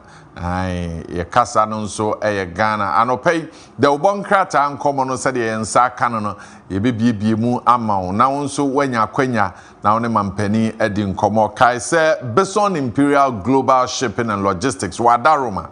They are into exports, any imports. Inti niema wode kwa manone any de wode ba o man Ghana mu no wobwao ema ewie peye waka ho bi ene de ubonkrata nkomo no ebro Millennium Constructions adansie hu niema de won aso ye ene wo nti se o pasa se o ton ana o to a akwanya e wo ho ma Millennium Constructions eni nkomo na omonhwe na omuntoto niema ni nyina ma wadaroma and he did the ubonkrata no ebro.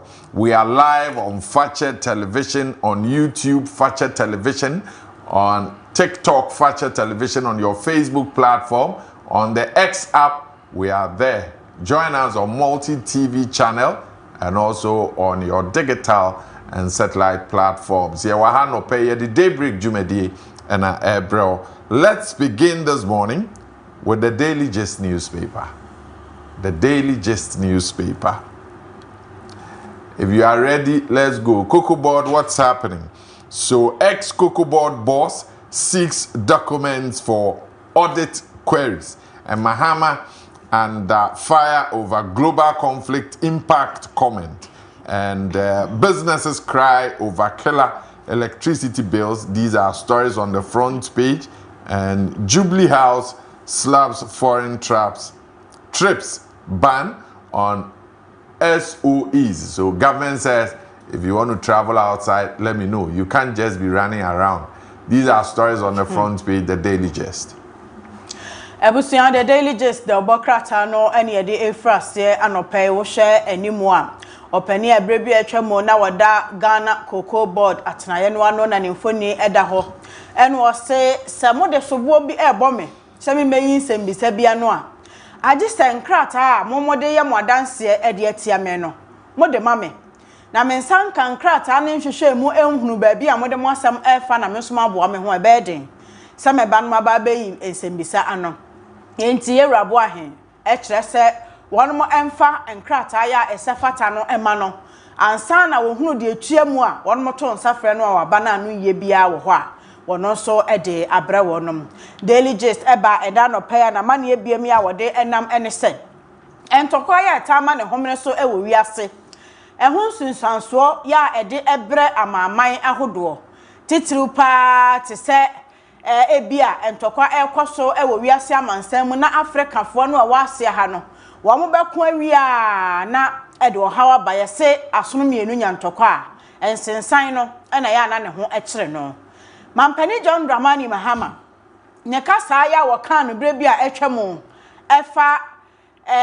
entokwa ekoso ewo Russia ene Ukraine eho no eye soronko echa de na ewo ka efa Middle East Iran America ene Israel entem enti wono mo se nkrofo ahase ebo na chi pa se na no sun no a wosun ye no ene mane nsesa no efi se Ukraine and Russia kontokwa ne ntimi mfa nsunsuanso mre Ghana sikasem eni kwan se Middle East de enso edi nsunsuanso ebre wo man no ena no pe Daily Gist abosa amane no ene oso kwa bankese mu Jubilee House a won mo kire se free sabre yiko state enterprises ahodo empanimfo ededa no se board no won mo ni ho kwan se wo sore ya na won ma fa passport ye ne ekro no ye tu kwan wo se won ma ban sa foreign trips no ko system panimfo beduedue mahunu se ekwan no a wutuo no eyoman ni ye die mu nti ede mfaso beba ne de enya de a obi abefro wiem hyen basa akoba bia na na wo kan na wo masense so dia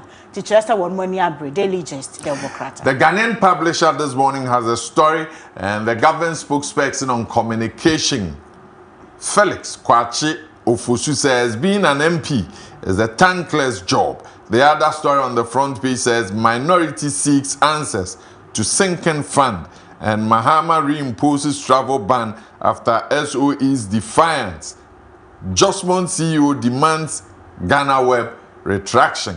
The Ghanaian publisher. Ebusia the Ghanaian publisher the Wokrata no eba ene anopeya wabo amane ahodo bebre na wo hwe esoro a osoafo no na eto nkrafi abamu Felix Kaakyire fosu ena ekirese sema hu mpanin kasa bia omota kasa esie ni kaja wo hoani aseda no eno bi na Felix eka wa hasa we ye MP a nka we enye medase bia o MP ye no eniema ewo mu no nyasam keto ensem wo mu pa sika seye na MP fa ha wosne ha wo yese nti wutu aba e de ma obi no oba emra hye bedwani a nanka enya adwuma wode ho aseda kɔ no da bia na nso so ya na Ghana fo adwene ye wo mo se ye to aba ma na ye MP di a ya ye wadoye ya niema nyina abekɔ yi ama wonti ya sesa wode ho aseda e ba nti Felix Kaakyire fosu na abo amane yi ya ena no pɛ de Ghanaian publisher e de ho ensem aba na ebiem minority and owura Frank Anodompre or minority whip wadaha and one must sinking fund and no ye photo ya aban tie bottle ho na one mo pesika gumun kakra dachi bia ato apenten no na afei one ma ko sinking fund no no ma ko pesika ni bi dia ba be ye bibi ana wo dia ba be so wo ha bia no na niema akoyie sa sinking fund no one mo se ase won hunu ba bia niema enenam enti empanimfo emfa ho amane emra wo mo hia nkyeremu efa sinking fund no ho aban enhye se wo beba be konta na kama na niema nyina toto na kwamu ede ama wonom na wo mo so ehunu ne ekrom mampani John Dramani Mahama ne Jubilee House sa travel ban ya wode ama SOEs no anope the Ghanaian publisher abo ho amane ena wose Jospon Group kwankyerefo pani wono so kire se Ghana Web akansem bi afa ne ho ya entwa yie enti wo mmra matwe asem ne nsan na wonfa eho achopa emra enti anope the Ghanaian publisher ebaya nsama hodo bia wode nam eno no. As always, send us a voice note, a text message, a WhatsApp message 020-754-3637 020-754-3637. The Daily Guide this morning says citizens judge cost of living, not inflation, and that's from Kojo Opon Nkrumah. Reining in illegal mining through government interventions, and fraud boy pleads guilty to $10 million romance scam in the United States of America. Women leadership strengthens national development from the vice president, and 4 Ghanaians injured in Lebanon UN mission-based attack. These are stories. The Daily Guide. The Daily Guide the Wokrata no eba ene anopeya wono so amane bi ya wode nam owura Kojo Opon Nkrumah fonse ayerebi mrahye bedwani no minority afa en wo se Ghana fo won mo tena se din ade a won mo de hwe so omani sikasam ne ntotoye ekoyie eye sene won mo asetena mu ekro na da bia se Ghana Statistical Service for obo amane bosumi we inflation so teye bosumi we inflation aba fom we any inflation aba fom pa wo de toto enfie bebre hu a inflation aba fom Kojo Opon Nkrumah senye no na Ghana fo de inflation e bedi ada sade wono ankasa kodwom a wotimi edi sika to ade wo hunu se eniama mu ededa yie ede ma no wo hia eni ahokyere ya wo fa mu no aba fom no na Ghana fo de kyere se eniama ekoyi aban bo ne homode nya da bia inflation Janopay Daily Guide ho amane aba afei Daily Guide amane bie ma wo bo ene se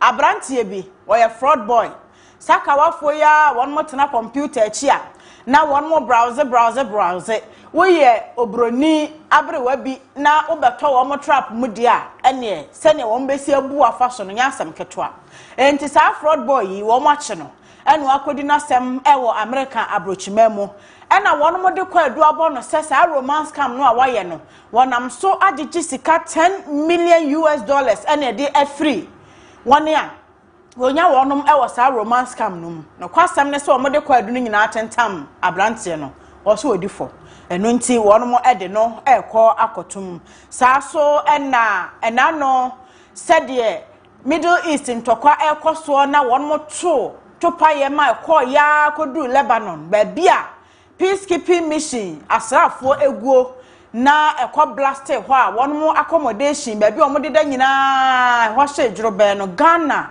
asrafo nipa nan na wo mu praya emu odin ntia de ni bra ba pa okuje to abla kwa kasa bebre de efa ho na illegal mining sensem ya wo kire se abaya na mo a obetu ne betimi aboa ama won ma to illegal mining asene nyina daily guide de ho amane aba anopei ba kwa kam ka ho asem efa ma ho ayo Vice President Professor Jenana Opoku Ajimai say yedi International Women's Day yi na no Ghana ejin finhia duosia nkunun komodie no mu an wase hwe o man bia betimi atumpon na ye krabehya a wi mafri mu a enye yie age se aban ne hye maden panimfo de hyehyɛ pagu akwam no mo empower ema fi se nimdie ni nyansa obo ade nyankopon de adom ma no ekwan ni mu papa panti empowerment na eba ka ho a enetimi eboa ema so edo mu nimdie ebebo emema de ano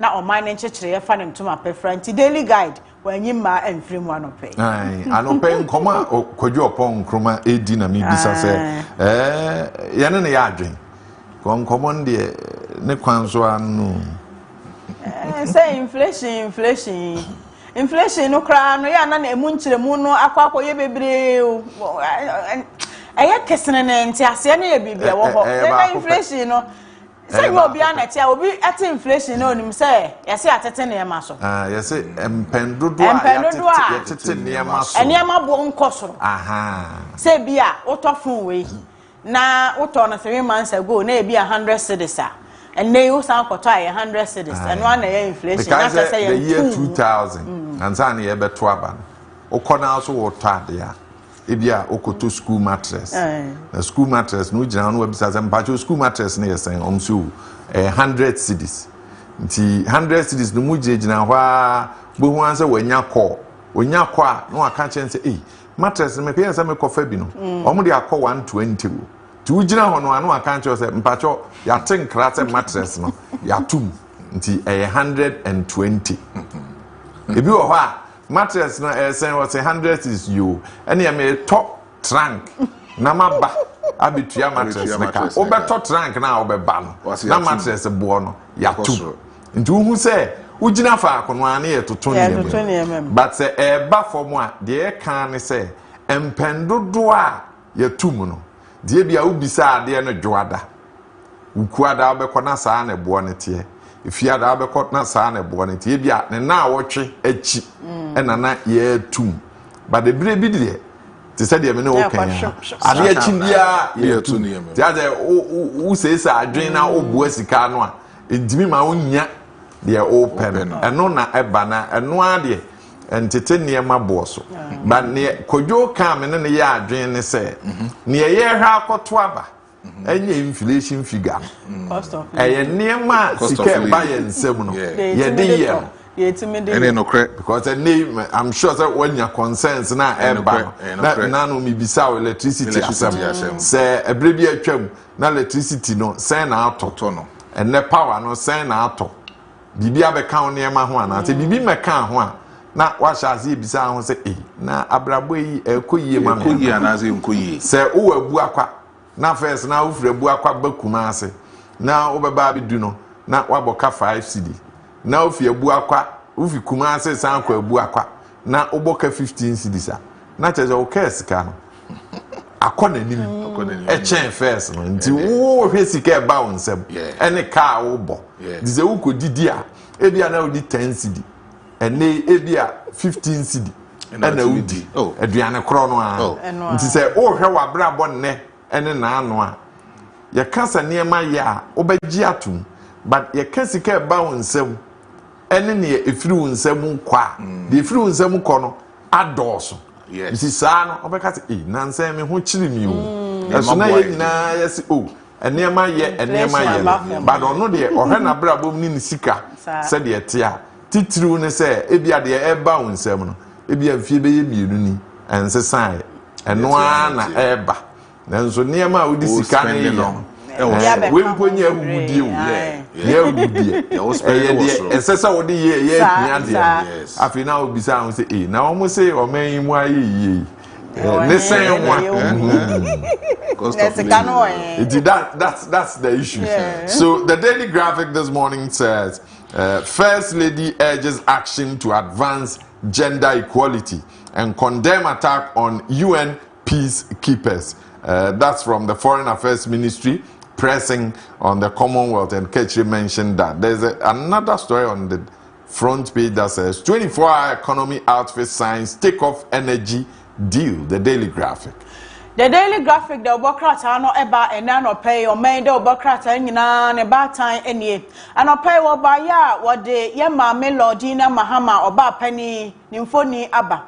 Gender equality ya won mo efri Kwame Nkrumah pen so na wo mo bo hu da wura bo yi enso ase o man enru hu da.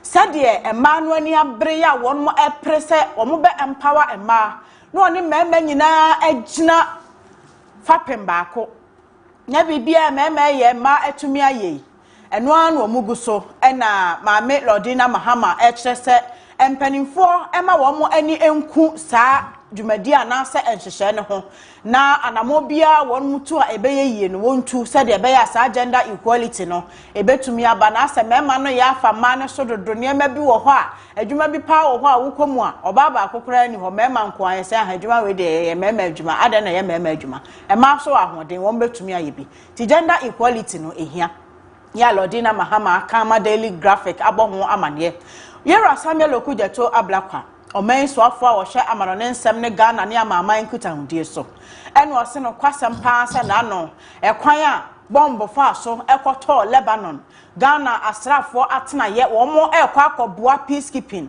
na sɛ wɔn agye wɔn abusuafo wɔ ha ɛkɔbiri wɔn mogya ni ɛde wɔn kra akɔbɔ afɔdeɛ ɛde ama wiase amansan na asomdua yi ne ti na obi timi kɔto bomb ɛkɔto wɔn atena ye ma asrafo prepra ɛya enti Commonwealth mpanimfo nhwɛ na wo nka ho asem won ka santia na ne ekoso no woni a wo manya won tokwa ekon no wo be ya hweyi a wonye ahweyi 24-hour economy mampani John Dramani Mahama Canada said e ebetimi apagya no de akwa animu industrialization emfiri djuma na won mo ebetiretire mu na wahye mo kena ama no akoso industrialization so betimi akona animu yi a won mo hia anyinam nkane a eno nti wase 24-hour economy atenaye no won mo asensan ti ase apam ene enkrata ahodo binum am won mo de 2000 megawatts eba beboa no ya nyinam nkane a said ebe ya industrialization no etimi nya nkane agina ne nanso na ebustia 24-hour economy no so ebekọ nanim ti na no pa Daily Graphic amane nso na no na ye di nkomo bi efa training, teacher training, nursing training allowance. This morning, the news center captures the story and says government's U-turn on nursing admission imposes quotas up to 72.73% despite pledge to scrap intake limit and place Ghana above personal interest. President Mahama, it's a major topic this morning. And the chief of staff says, don't let politics break lifelong relationships. These are stories on the front page, the news center. The news center, the Wakrata no eba anopay. Na sama waka ene se aban. Waka sem en wasan ya buko no no ababiem obesi nachi. Aban kan se ankane nursing training schools ahodo num no na womo e de quota se bia afi ye befa enipa dodo sei afi we ye befa nipa dodo sei ena womo se ye de ye ba ye beyi ni nyina firi ho o ye bebiem obia nani abre so opeso okọ nursing training bia obenya kwan no akọ afi de aban ne ba ye no watwa U10 wono ni quota no kro de aba no de kwa animu pa wono mo se 72.73% ena wo kire se womo befa nipa womo emfa enuru na waba be ka ni sei na atoni petrim na ye wono mo da eye den ena osansesa wano na otwa U10 new center ana aboho amane said na no na womo keka maestro eka top of the morning say tamalempota mu ho ba bi na papa no akofa nipa abro minister asamso na mbisa asesan womo kan na anu bi no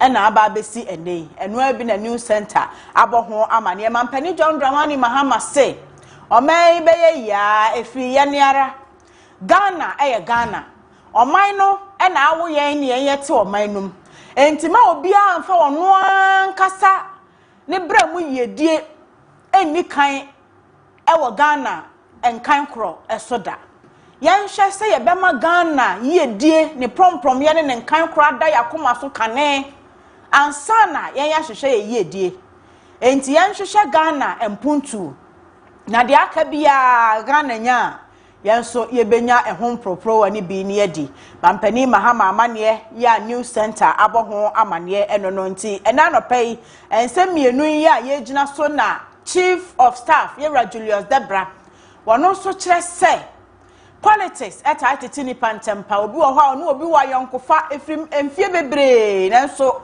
esan se baako ewo amanyokuo a na baako amanyokuo be munti no obehwe na akwa ntotoye ne mpapa mu aba omanfo nhwe na wa ma politics antete o mayonko fa bia efri emfie bebre ewo won mo ntam ti eya futuo na chief of staff ede ama new center so ede ho amane aba anope ye beji brane ye disan komo no ne bisa ye ho se de mampani oken nipa ebetimi ayide eye ono ne yiyedie de eye ne party yiyedie ene ba bia ofri ato nchen na wadwene o man Ghana ho ana anope ye gibre na san komo no ye nu nyina edi. The Chronicle newspaper this morning says Russian-Ukraine and US-Iran war, Mahama trapped by his own words. The other story says AU appoints Ghanaian businessman as ambassador for Agenda 2063 and new traffic management at Tete Kwashi. These are all stories on the front page of the Chronicle. But as I've always told you, send us a voice note, a text message, a WhatsApp message on 020-754-3637.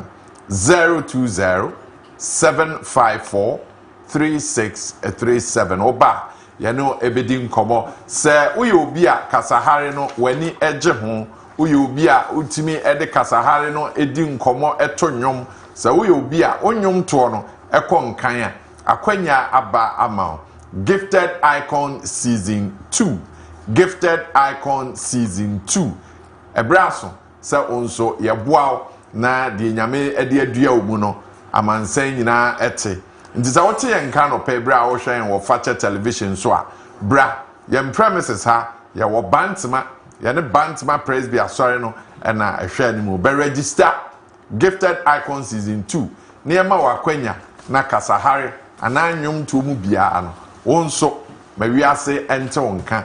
Season 1 waba na wie ya inshira ene animonyam ene nipa ni bi enyae. Wonso ma ho kwan ka kire unua no ka kire wadamfo no ka kire wasafo ba no se Gifted Icon Season 2 no ashase wo fache television. Enkomo fufuro bia kan de me no edi ho 0550 772 113 0550 772 113 oba yebeje ofeso na afi akwanya no onso onsa ebeka de ekechire. The Chronicle the Bokrata na mede to aso na wo hwe ni mu amampani John Dramani Mahama ni mfoni eda ho e na Chronicle say yes ano a yedeje bosia no nyesa ano no a na yedetwa Russia-Ukraine war, US-Iran war, Israel for Kahubi. Ehun komodie no. Mampani John Dramani Mahama asema oka na anu bi no, asan etwa abesi na chi nne ama ayema etwa no. Enti the Chronicle aboho amane said ono aka ye no afa di asem no asan ache no agina ho. E na afa wo hunu so okwa adwo ana so okwa ata na anu bi no ase na dai Ukraine and Russia for Montokwa. Yeah, it's Ghana had a fire home. Timmy says, say, we free Ghana, Ukraine, a kind of door, ya, them, ya, Becquaco drew. Ain't if her quite tinted to say, no, will be back at you, say Ukraine and Russia and 20. Fang over walk or strap. Nibacro or patch lesson, young footron woe to go in. That's your name. Middle East today. One was will be a near belt to me.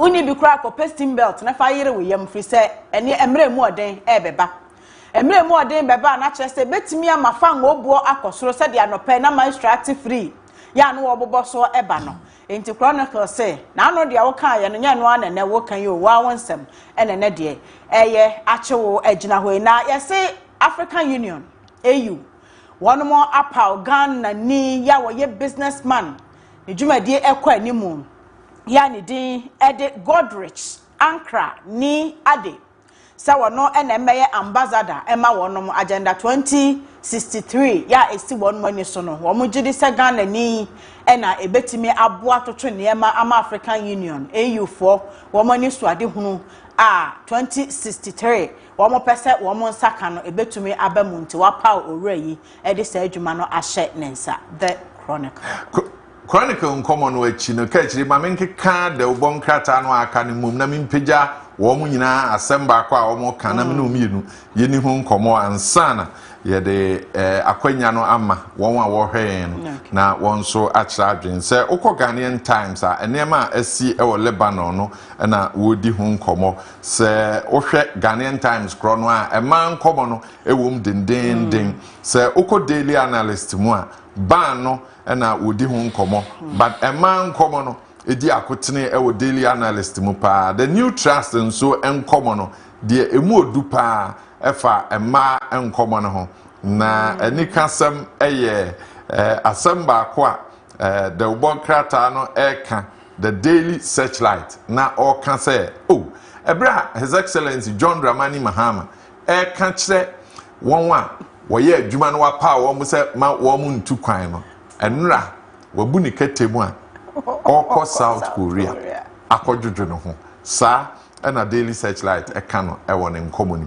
but mami misa no pay e ma ho nkomo no a yedi no kurom ha no mo a mo ye ma no mo ahu se mo bom ho mene so a oman no asomdwe bam oh sa pepepe oh se yesi be ma no ene efie ni ti na momoba no ne fie no akoma ema de eniema ewo ye mu no eye bebre etwa esise mo na mo se ye wo mu a ene wiase kora so ye nika ende no kore aha sa pepepe nti se ye ne efie no akoma de ade nti na mo mma ye kwan ema de obo ade de adua ye mu no ye nso ye nyimpie na no Beijing conference yi se ho ena ema no etimi kwa empower omohuhu se de mema betumi aye no ema so betumi aye mpa amana broso ene hwe anka ne nwuma binum a obia ti din a no onim se eye mema nko a na eye ne ma nyina de omohu agim engineering ne ade ene tipa trucks akese ma so etisti a no achi ya wo mo twibie we nyina di adanse se Beijing conference na ya nkwa ne kwa edi bibi ebaye amama ebo wo mo hom soro eye eniema hodo anka ne de na wo mo mu a na aka ahye no enei wo mo pa akwanuasa nyina so afa na wo mo yiye pie enti se emampanimfo makandifo e wo memu te se vice president first lady Mama Lodina Mahama wo mo asori agina na wo kasa e de afa women empowerment ho amegidi se ma yen ayaka yeso ye wo akire no esese ye ta won mo achi na wo mo ko ede emma na nhyehyɛ ya hodo eniema aban de betimi agu akwan mu a ebeboa ama emma so atimi anya kyefa bebre e wa mamuo mu no wono mo eye ne sa ene akọ parliament ya parliamentarians wo mo yesen emma dodo sen e na ewo mu aban nwuma mu CEOs aye pa wonom emma sen e na ewo mu asada bia wo mo cha ade no a na wa che ede efa kese no ama mema no ayi emma esi enchen nanso ayire so pai so a eye dan a be ma betwa nani ahwe oba no akwaje afutu obi se bra kwadwo kra na eye chief executive ewo ebia fane se enuanom media ha na niema be yire no so awokoduru fie anwumra wane Mrs. etnase na wo makeka ne masi ani maame adwuma mu ade sei na me pesa meye wa so hwa ba bia mpesa me defa no ebeboa na wo adwene bia na ode aba afa obehu asem bia Mrs. beka no brakojo si ampa ne me ni sei ya ebeboa enti ma de nyankopon ede adoma kyede no amayen ye bie ya no kasa efa ye bie ya no kasa etwas mu Sabin Prediasa, Yansasam Nimdia bi Shememwa, one Maquine, one mu yipia, a bet me a bois, and more mine and church, afan into my pefra. Enti yesre, ye bu Maya yet or minor at Sadie, ye a fear juma, and now yet to ye fee. And ma, Enna, a year in charge of affairs, e will fear. Enti Mumma quine, na Mumfa Ghanaian affairs, so am my Ghana no Mumfa and Chechirian and kind crow a mu a juma a fakasian a woman mamba, namu de monche. Sit back. Namu head ye ma, ye be ye say your magic.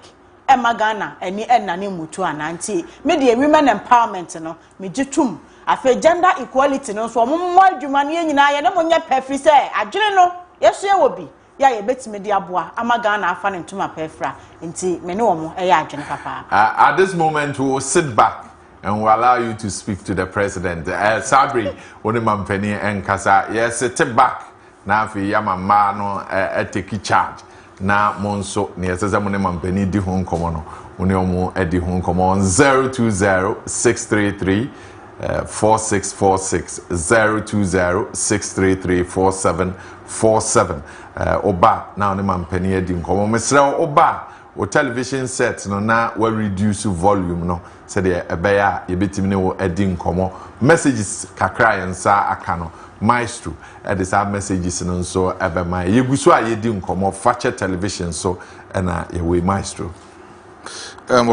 messages ni bebre ewo ahanom na we hese making kan ediama yeti for na ya for no mo so etimi enjebi edi efrim we every ajayi jumo mercy also good morning offer Kojo Marfo and your crew. You guys are doing very well, but then let's face the facts and tell His Excellency John Dramani Mahama that Ghana is having its 69th independence anniversary, and then organizing it at the forecourt of the Jubilee House is not accepted. The Independence Square was purposely built to have a symbolic importance of our history, not the Jubilee House forecourt. Next time, the NDC should go to the Independence Square for the children to also see how we celebrate the anniversary.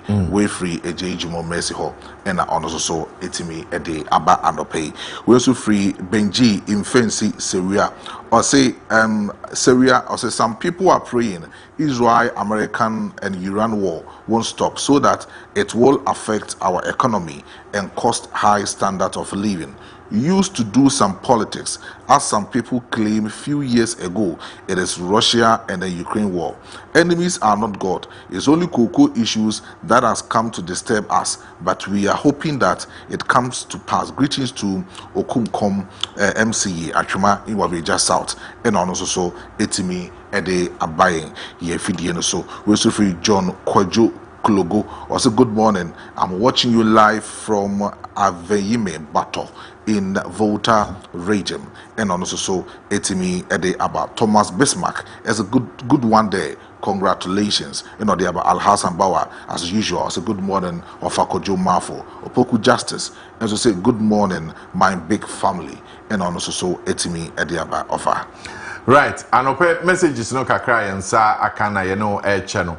Ebra so sa won so nkomo aye dina no pe obetimi akira adwen e wo ho 0206334646 0206334747. My kai was Millennium Constructions wadaroma and they did the bonkrata nkomo no ebrel. Adansie hu niema no ope bia na wako Millennium Constructions wobeboa ama wonsa ka niema no awuhia ni nyina se opa asase atonso a won ebeboa ama wato asase no se wo asase a opese oton so a won beboa ama waton asase no opese otena a gated community mu a Millennium Constructions eyebe yebisa ede amount adan no wo sisi nti ne ope no na no edi hu nkomo wobeboa amwenya baabi atena wasum adwo. Millennium Constructions one war Boshen Nayas Junction na oni won bedi nkomo a 0244274084 0244274084 Millennium Constructions anopay wodan no dae so no won na wobema no abem. Mame entwaso na meno eni nkomo Beson Imperial Global Shipping and Logistics. Beson Imperial Global Shipping and Logistics. Wadaroma ena yede de ubonkrata no ebro se uwa manone uwa japadie bi opese ode befia ene woni ho nkomo car no ato tipa truck pickup container ibia na one won edi nkomo Beson Imperial Global Shipping and Logistics won behwe na car no ye de asi ship mu e de abedu oman Ghana mu ebedu a wo behwe no wayi e de amount ho sikasem nyina no boko ni nyina ne se obeto nsa afre won beba na wahwe asiesie nema amount se wo oman Ghana mu ebia na akakaduro wado no se de wado kwaye no na wo de kwa amanone a won beboa ama wo de akọ saa na tomatoes na de wa hata mekunu wa hata wo de kwa magana fo wo ho nso enya bi adidi a Beson Imperial Global Shipping and Logistics ebeboa na wo de nema no akodu amanone ama enkran won Waterma Community 2 Accra International Airport Asante Mantemu Kumase Dichemso one Beson Imperial Global Shipping and Logistics eni nkomo na obefre won 0246 760 890 0246 760 890 and 0597 429 329 0597 429 329 one Vodafone line 050 1314 369 050 1314 369 Beson Imperial Global Shipping and Logistics ebra ye twen se woni mampani ebedi nkomo no kachi enkane ho asem no ene ECG se de o mu dum nkane ano entiase ewo mu ye de en aya me nwanwa kra aya me nwanwa mo se dum so mai but ekwan nkane na faso dum no de ehu chese ehu obi nka bibi nche ya ni ehunu what is really happening ni ye kosiesie we wa ha nti ye bedum mo kanea no fra no pa ekopim nonum no achi no na kanea ni esan dum no masa dum nti eno no eye den ya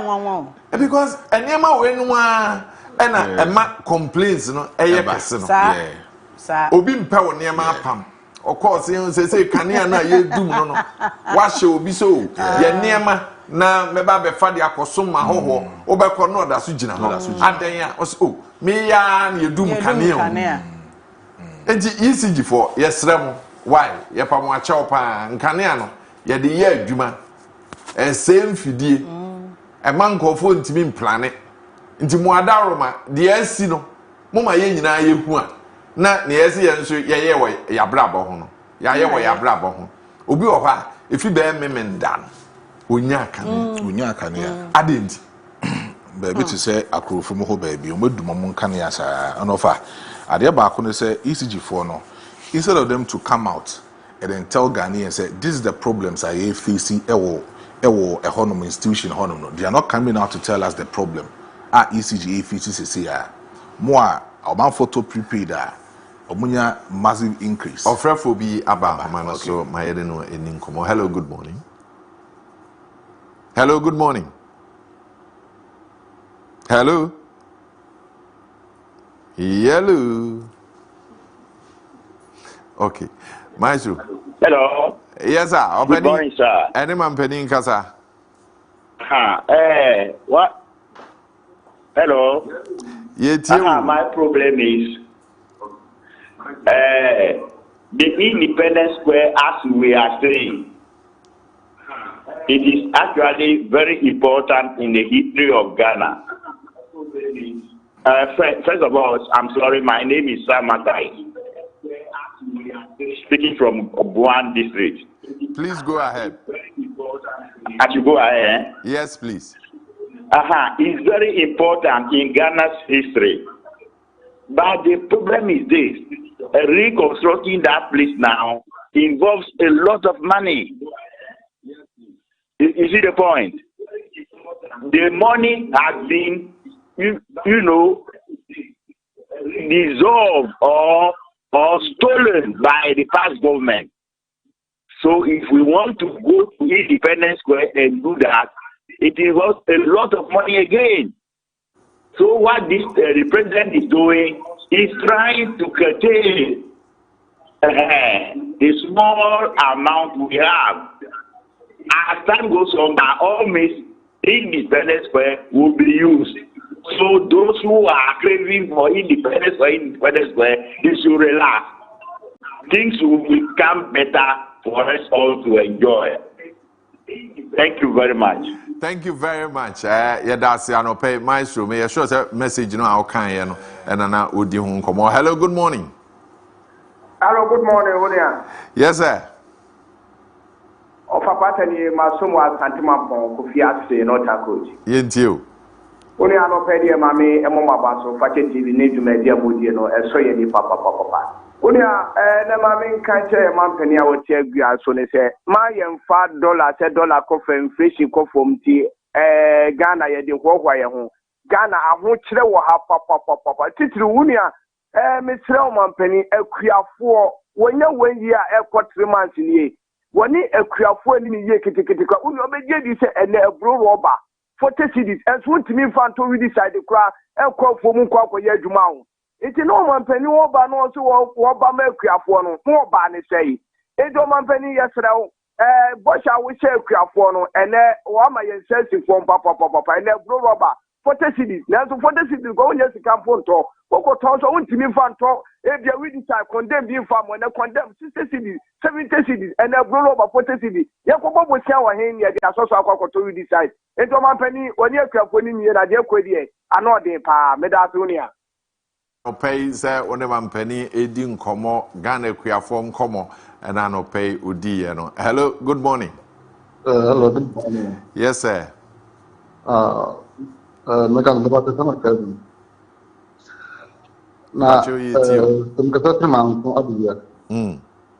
The economy and month of what the Ghana and come on to that. One of them said, 5 years, no more light, more light of Mount Abia. I'm sorry. Hey. Opa, Fubia or Mount Abia. Mudum like Mudum Cindy. Someone among them, and I've got a broken. Yeah, that's it. And okay, Yano Ugusua, Yebisa ECG, say Ediana Eba, Yedum Kane and Fiada.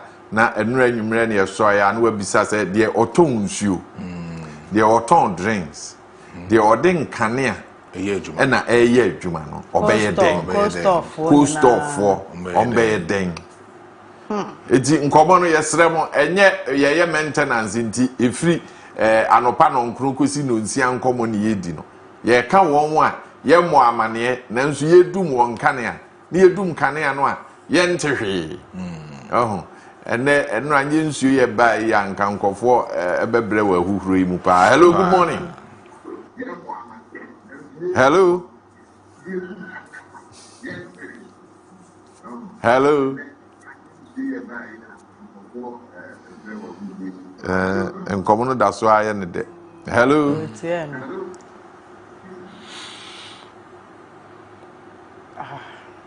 Okay, Maestro Yantoasa.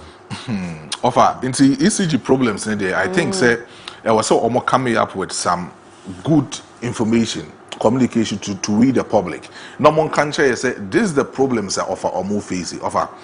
Adia back when be Japan say Abani OCC or I mean OCC from 2012 to 2016.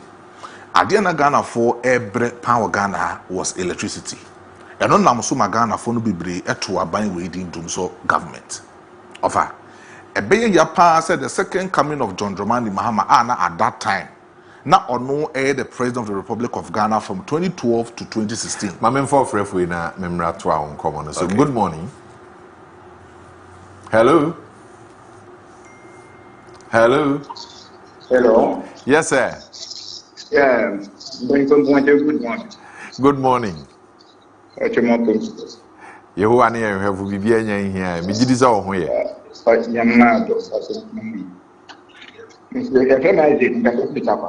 Yentio. Mampany, a friend, my country, I can better make a much in a yak for a banaman on that wire. Nasa, what banners a $50, what the soon store, who store, and Yana bought the again in case cement attitude, by Lord of and case of put you at this one. It's as any man about Sura, you better to be no more than today.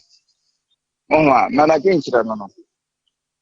No pay ene wadwenkyerɛ a wode aka yɛn ho ɛnkyɛ koraa yɛde ɔfɛn ɛbɛba na wieɛ na afei abadwafo atena ase na nsɛm a His Excellency John Dramani Mahama ɛkaeɛ at the 69th Independence Celebration sɛ yɛmfa baabi a yɛfi ne yɛn ayɛ benya ɛne yɛn party sɛm na ɛnto nkyɛn ne yɛmpagya ɔman Ghana nsi hɔ no saa nkɔmmɔ no ɛyɛ ade a ɔman Ghana yɛbɛhwɛ ne ayɛ no saa na ansana no Kaakyire ɛbɛbɔ ne nkɔmmɔ ne pɔ Maestro abɔ ne deɛ no pɔ na afei yɛadan yɛn ho aba. Hello, good morning.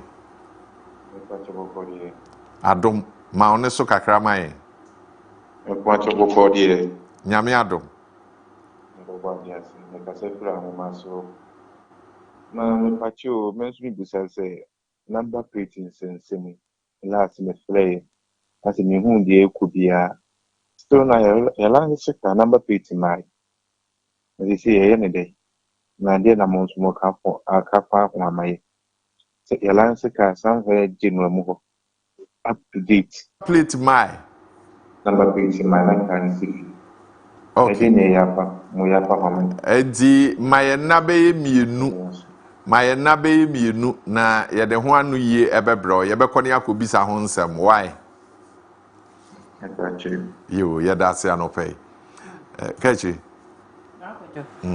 auntie okay yes our friend for be agina so acha. Hello, good morning.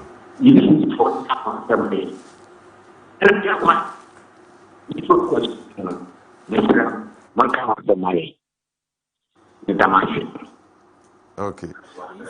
ECG nkomo no all right. Into ECG for the yesremo said the last caller what dey ani bre akasai munye bibi fanka ne ansem no ho e mane nkwaye se na anu die ni bi no ye mamudum so no age so ya mahama e mamu mane nye saa na nka ho nkwaye se mampani mahama de ba se ya we obi so ti ba bi nasma wo ka nyina ne se obi so ehye ECG ebi opeso o sabotage President Mahama na esan kwaye se na anu die ni bi enti se problem bi wo ho ayesra mo ma ye nhunu mo message asam no mo nwaye ni nka na Ghana fo nhunu se this is the problem enti sei na ye na ye de aso ha na no enu nti ye bedundum nkania no ebre sei akosi bre sei se mo be share load no kra mo de mo fa timetable bi animu ya amra na nipa wono gi obi niema na wode nkania na ebepam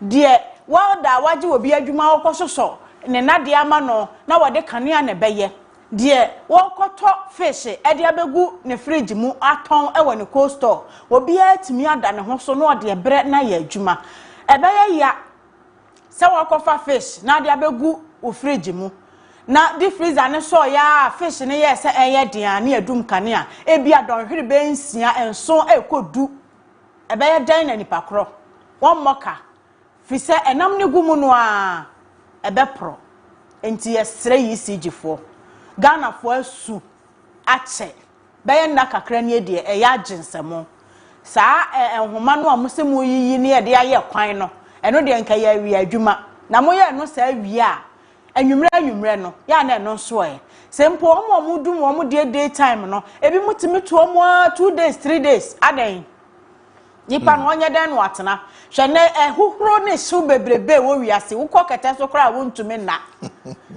enkrofo aye nuane hye fridge mu ya sori a ya betena he e bia machi amiya enchese brakwajo nuane bi wo ho amiya enchese but say enam ne ade no de ne kwanso ano omo ye cool store no omo brepa na aduane no de wayɛ kra no nsa wo ka na hye na nutrients no mpo free na efrim ECG for yestremo we there you can do better ya agensemo munye bibi se o how bi wo ho so a monka o na Ghana fo hu ye bo machi bi a mote ba mu ka say mo de munnim ne ekoso de ekoso no ye pese ye hu ye pese ye hu e betu hu ana mo abusuafo ye dane ye hu fache television so na we Daybreak jumedi ne de bro ye basisi a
na yenyina yaboa amagana afane ntoma pefra ya wo Ghana mantinimu nti eno a na ohwe setup na ohu se ye ne abrepa Ghana aduane Ghana ntare ne ye hye ene Ghana amamre na ye bohu da robosumi mu nyina His Excellency John Dramani Mahama edi nkomo ebra Ghana edi 69 years na ne nkomo no anopei ye bebie nkomo ni mu ama na wonso ode abeka ho ansana no mame mo wa mane yese empanimfo a woje bre na eneye ne won edi dwumai former member of parliament for the Inshiayeso constituency the Honorable Kennedy Kwesi Kankam eno achi wakosom e wasokore mampon eno achi wasom the New Patriotic Party as the regional organizer, as youth organizer enwuma bebre no waye ede aboa the New Patriotic Party anopei okan hu ewo dwumadie so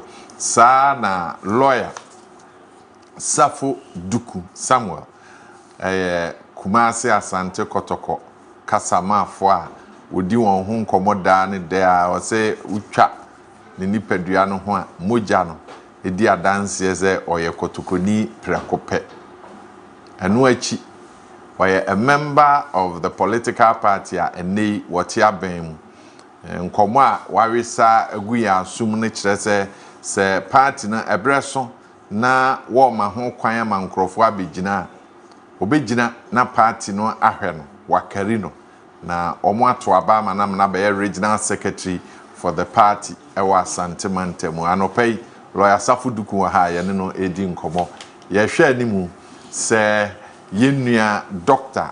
Abraham Jemfi ebe join ye say enye Amstead bio say eden ono aba obeka de akire said de etie okan yen ho anopei ene de oman no enkomo ni nyina ebrew kai se facha television eno ana yegusu a yedi ho nkomo yi pepepe okay tinache se ye ne sa na ye koye nim se de nkomo no etie no abujanfo yen shase na ansa na ye bekoma mpani nkomo ne ho no mamema won akwa aba na memisa won saase mwe ansa na akoma mpani de no so mpanimfo mema mo ache mema mo akwa aba nso fache television damwase se anopa sabri mo dware nsuo nyinu na mo babwa ma o my Ghana afa ne ntoma pa efra lawyer Safo Duku nso ya da sena ekora sisi we de nanka onsafufu ene pito na kwajo usu na anope ya ne nan apere nti wakanza fufu na to wa be kan bi egu na ade no zo mzu twa ne fresher na ya na emu ode nti munya abotre ye be hwese ye betimi anya fresh one de amamwa ye da mwase lawyer kwajo onkane asem etisen wo ba bia ote ho wa kwajo ebetia fache ahwefo nyina ne yenso yada wasese o ma yakonya se madwungina man Ghana ho nkane asem de meka se na nsentem hoyi preso kakra ekoso na ebe musume ngotwi ne kakra ni nya ho bisa ana nsem de yomo a eba ne ko kakra enye all that stable so de na agina be bosume ngotwi atwam do onkane asem no etisen wo ho de agina so pamen ana se ye dundum no kwajo nkane asem no but before my wife said na manchia na na me fi chia na we chia na be dabont sa pepe nti Mrs. Jennifer Rosemary and the baby chia o adwuma mo de bet me sure say wo hwe say o wa kan sa ande na so be hwe so be ya kwala na ye say wan hwe kwala no ene holiday nti on tina fi no mo hwe na opon wa waje report nti kwala na hwe me a mo ma me ba mo kan che ne say ene me chia the console in fact issues of light you know NDC buy you know I said something say they can't afford say light you know because in their previous government adia ya dey bo much ya dum so say na ka can this year no be ya e can dum so so when they came them say adia ba ko on be hwe say on on me put two people wrong. They say on me say light no, and call off 9 years so 9 for the baby light issues. And so trust me, when they came, make I say na eye, nan say dear, and yet I don't want to mix race. Nan say dear, and yet whatever the problem is, we are expecting them to fix it. And nuntina or more. Inti who are we in charge of Yankania? Young person we are catching your coffee timetable and we have gone past that stage. And nuntina, whatever the problem is, they should get the problem fixed. Na lights, no, it's a problem of why it's about communication. As at now, you name what is causing that. I don't know if you're what the issue is. Also, maintenance. Maintenance, a problem. Mama Ganda Frontier, so say, this is state in any issue, but what near Dumono. And no, we are praying, and the papa money everywhere. Maybe I don't want to mess with, and yet until they should get it fixed. Okay. Ken, yeah, and can I ask them to say, oh, baby, yeah, the media answer kwana me call kan ya so me tu obi afo a uchi me bia so mo modern mo mpe sa adem fan stabilizer na mo fan stabilizer fridge guard na se fa obi ampe bi na nka wo TV bia anaso wo fridge bia anaso wo equipment na oda shisho fridge guard na and say kan ya no yes a triple offer na say bia TV no duma on say be take time kakra and sana ababak yes the way it's me boat me do said here force bi na sa do me na sa pagent and I say no ma be brain ti e be sere obi bia wo ti bia say before then no kra na yama modern say e be di kan pay be dia to on the can say na chere say ni o ma mi hunu na me ka ho ase which is very bad but Kojo ade ba ko I mean to me fan check president Muhammad da and they say obama dum so asa be problem man e won the second coming on the mission even crowd here reincarnation no more can reincarnation semna I mean I don't believe in reincarnation the answer say ubia bibia be ye we wu a wo de be kono wo ba bie mu asa de kro hu na udwane that is according to the law of reincarnation so it is a Dumso was one of the main thing saying the inside the political career so he has been getting the opportunity to come back. I don't think say or this are in diagonal to say oh yeah Obia you don't have any skills to manage electricity in this country. Very bad. A band is I mean fan that. And I'm pretty say a man said yeah see but the con I don't think he said anything better be as a yama more than I am any. All right.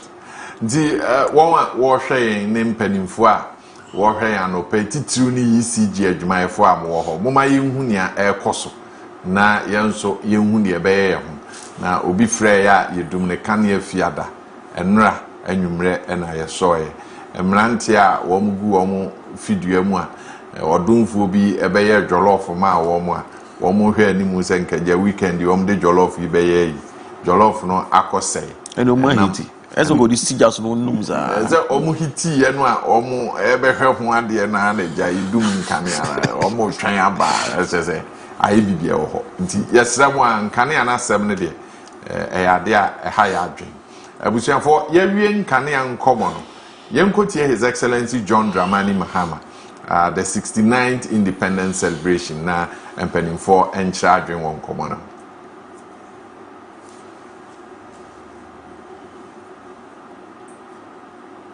Okay, so His Excellency John Dramani Mahama eka and sem edichere and boy amane say baby aya bedu no ye move into the 70th birthday of Ghana.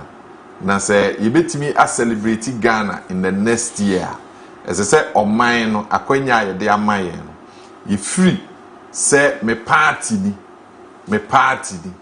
ehana me free ni emenya ni enam se eye de benya ninti se Ghana bebo a emmo saade no se ye twe yan hu firi ho ne ye fa Ghana o my Ghana ebetimi akoda nim na no na no pe ye bisa se ne His Excellency John Dramani Mahama eken eye bibia yensa ebetimi akana great duty. Independence granted us freedom. But freedom demands responsibility. We need to re-establish discipline in our national life discipline in how we manage public resources, discipline in adhering to the law, discipline in how we treat one another in public life. Patriotism should extend beyond just slogans. True patriotism must be shown through our everyday actions. The citizen who protects public property, the public servant who treats every Ghanaian with respect, and the entrepreneur who opts to invest his resources in Ghana's future. Above all, we must place country above party, above tribe, and above personal interest. Citizens, Ghana is bigger than any one of us. To the young people of this country, I see you, I hear you, and I believe in your potential. You belong to a generation that is armed with tools and opportunities that earlier generations could hardly have imagined. In your hands, a smartphone transforms into a classroom. In your hands, a business platform, a smartphone transforms into a business platform. In your hands, a smartphone transforms into a creative studio and a gateway to the global economy. Right. And so, Doc, Mame Enshan Komoyase Influ Nchen, na Mimisa se, Enkomona His Excellency John Dramani Mahama Edino. E bibia omen yi betimi aye se yebe yi party politics afrimu yebe yi baby aye free afrimu na yen personal interest yebe yi afrimu na yen interest ebe Ghana. Kojo, I think say komo we dey Ghana was 69 years into a retire. I wako retirement be 9 years. 9 years I can 3 years now we did the Senate pension, Senate pay na we. Say 72, this 72, so this 72 and now one cast out there cast say about who by natural so film and natural say.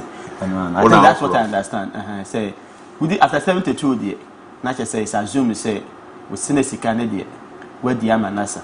I can't buy the best so more natural say okwa. Jakarta is not Ghana the Senate sika na we. Now my wedding 69 years. Now if in a year beka issues of patriotism. You see, all throughout, minya kwaina me call class, I told my students, say, Ghana your maya, we are rather training clever devils. Clever devils. You see, the devil nankasa is one thing. And when the devil becomes clever, it's a different thing. Nina, so we education, Nina, the premium is on cognitive. Forgetting, say, we are developing a holistic individual. I have the cognitive domain, I have affective domain, I have the psychomotor domain. Side nyoma mi ensen ne kabom eminya personality no. But all throughout, we are looking at obia also evidence of smartness.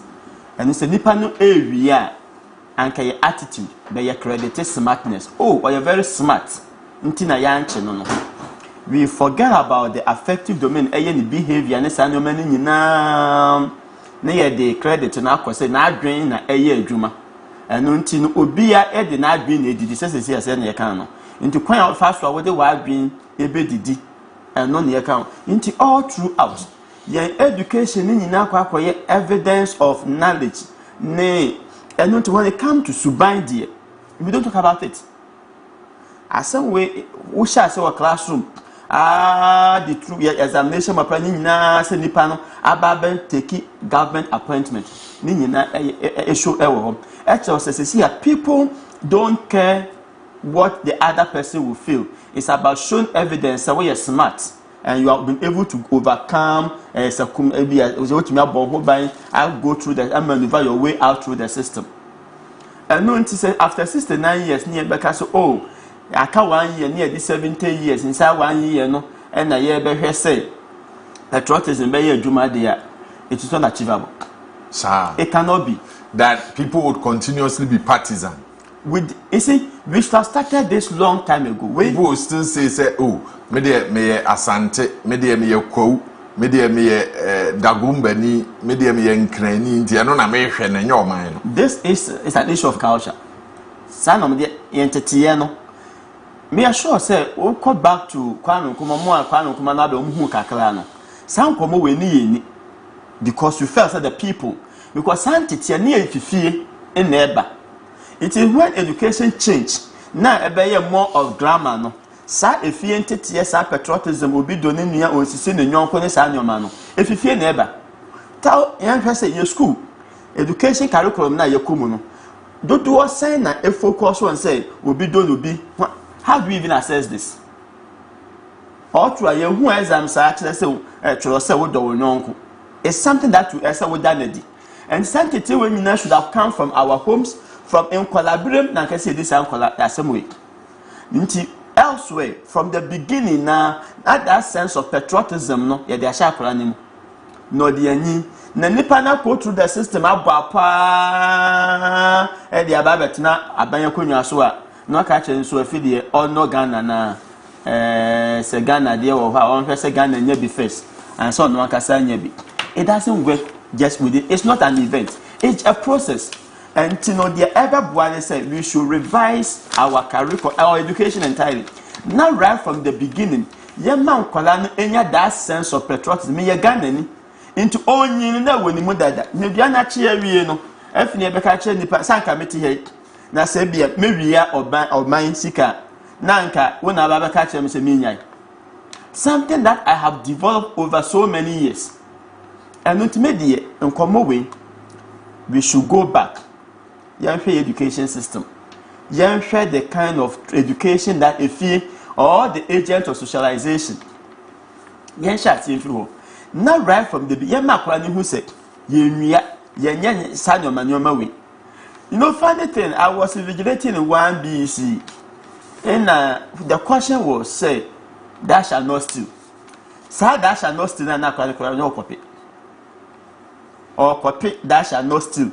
Until they are all copying, he doesn't understand. Until he tells you, say, Yan Kasana, no, I'm going to say, Akayo, until Okakrana, how surprised somebody would be. So, could you imagine security on resigning? Your parents will never understand. Because Sana Babe, until we should go back. 1 year away, dear, Enfa, me my dream, Yan started. Na yam build internalize sa suban no e wo ye ma na ye wo mo no se si anim kwa na mo class 1 keju no yam fa sa suban no en sha se entete wo mo na ankoya sa na nipa bet na oban konwa so na be ka chere se patriotism just say e wo ni tirim but it cannot connect with the heart. I see.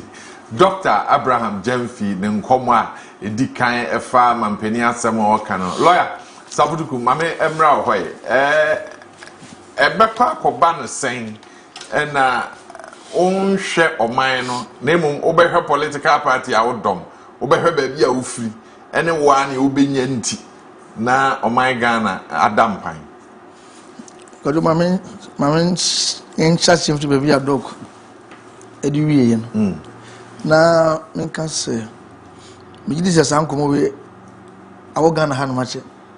Say the contrary to the dog who can say if you have any special say this uncommon because you fire educational setup no ukoma in fact the idea of even boarding system no cry no it by just to promote national unity and cohesion say bet you know free other tribes asi we na be share boarding school obia for different tribe different background but the idea is say mutina bomu no na wutie obi kasa ne no yeye aduane ope in total no the cultural background no ebe mo wat na se say ne enyem de no nko na Ghana ha say ejutum ndu fro na ko after school bi na post to go different region na say say no edika de show mu dada uhwe admission of students cry into schools so e sure say yenye say omo mu free nko na primary college for example Fangola, if I want to go, may sure say subject be social studies, history in the government, no, as you know, Sani ma we nyina kyerɛkyerɛ sense of patriotism ne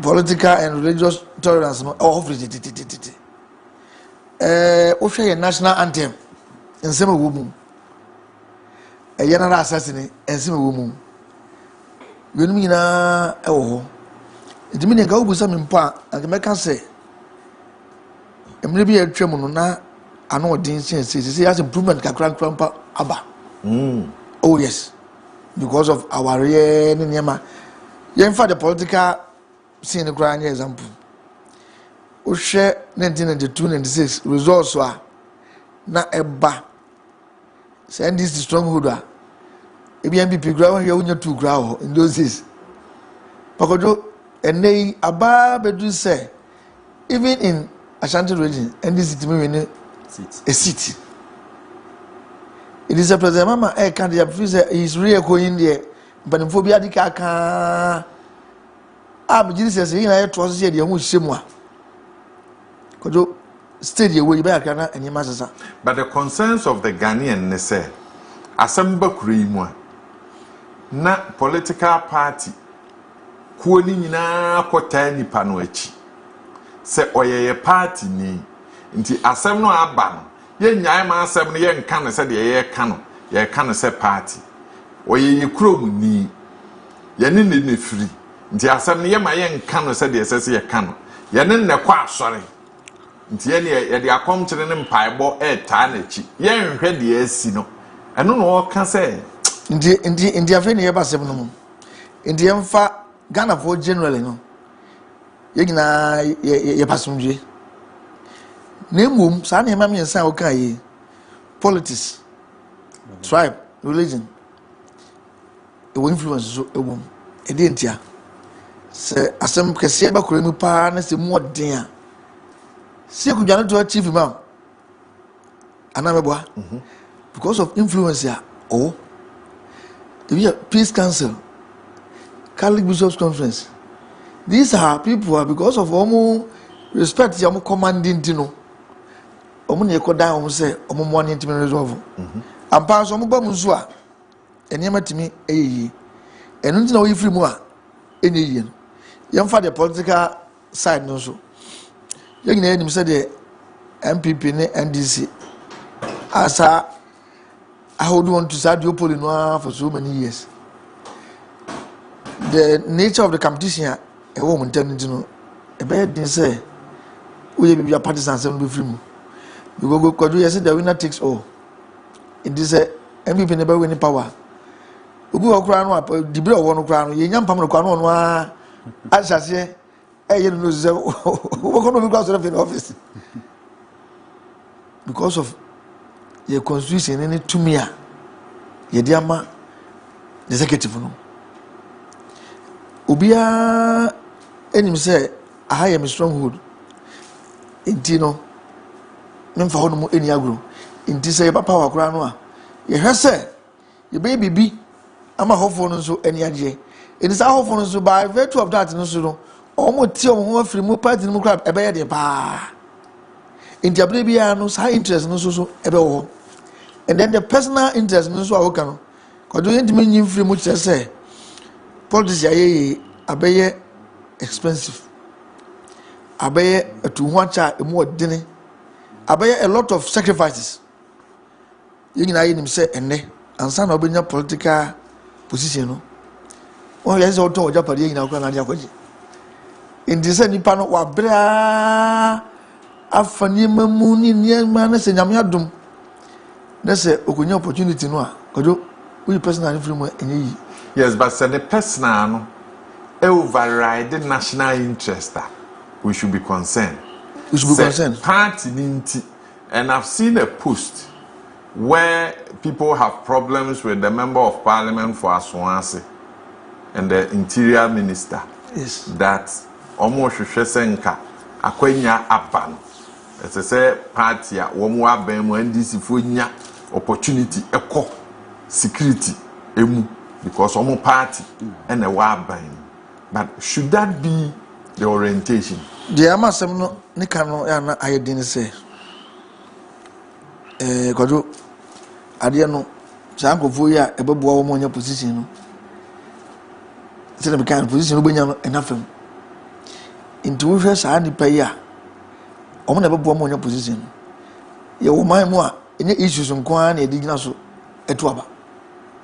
Say issues nko an na se sekatwa sem ni ade primary sekatwa bia nim ene nipa no genuinely yesi on the sefata nko an e di ma na dia anko no so ba oni gofo bia interest say obesew but see ya ken wono wo ba no ne voice dudu no a esa gofo no ne bo anu ma ne de bae it is obeduru na aka chene say yen ya bo ama waba na afi de baba ye patriotic dia kodu ebe edi this is change. Is it not for him to ensure say one more a wo ho akande no na ye ma wo mu ekom ekosom a chance yes so a party ni nti chinchini a esese ye fa no oh say ye ken say the political will no we power to do that in the HSA we say we lose power.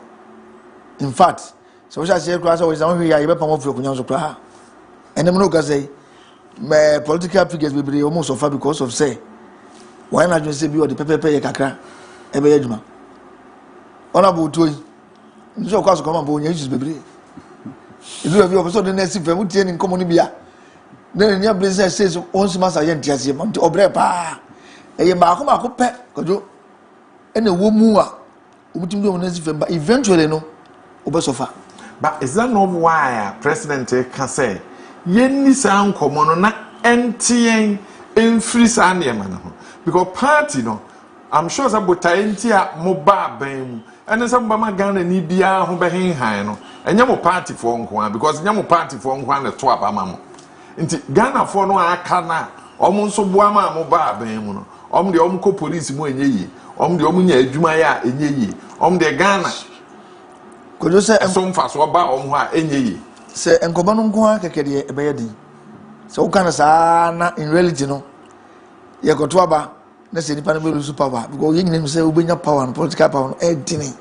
But how do you lose it when greater number of the people no to abama e be den we lose na greater number be no to abana mo na say our cancel na oba Ashanti region one win 6 seats menya sure say 6 seats no NDC for ngwa na to mam ye wa MPP fo a omu feel say esese mpuntu oba Asante nti say MPP nyama wo mo NDC so omu ntra nhwe eno nti na mega se nkomo no de ekoswa na ewura nipa ntimu a ene ya de e be take time bakra but in me say in the very near future no say na wo kan se nkomo no kodo empra hin as education as orientation ko ekoso kwa say no na mampani demand of us that we should into mampani akan sa no nko ano enye enough me feel say yem fam measures ya emu odina e be so rigorous say asem no be call man for team go yati we no yanti bibia mu this is the next address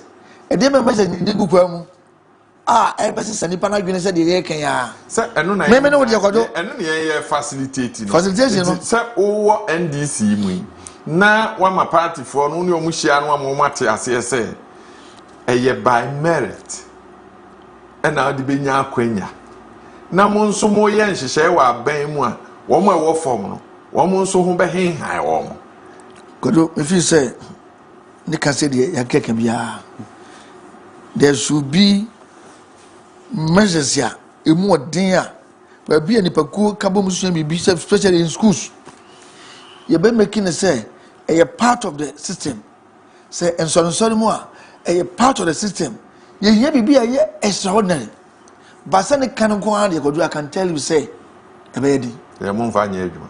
Because you say I can say yeah, because who can, and check political party promise because as I'm going on, you been because you can't be a German.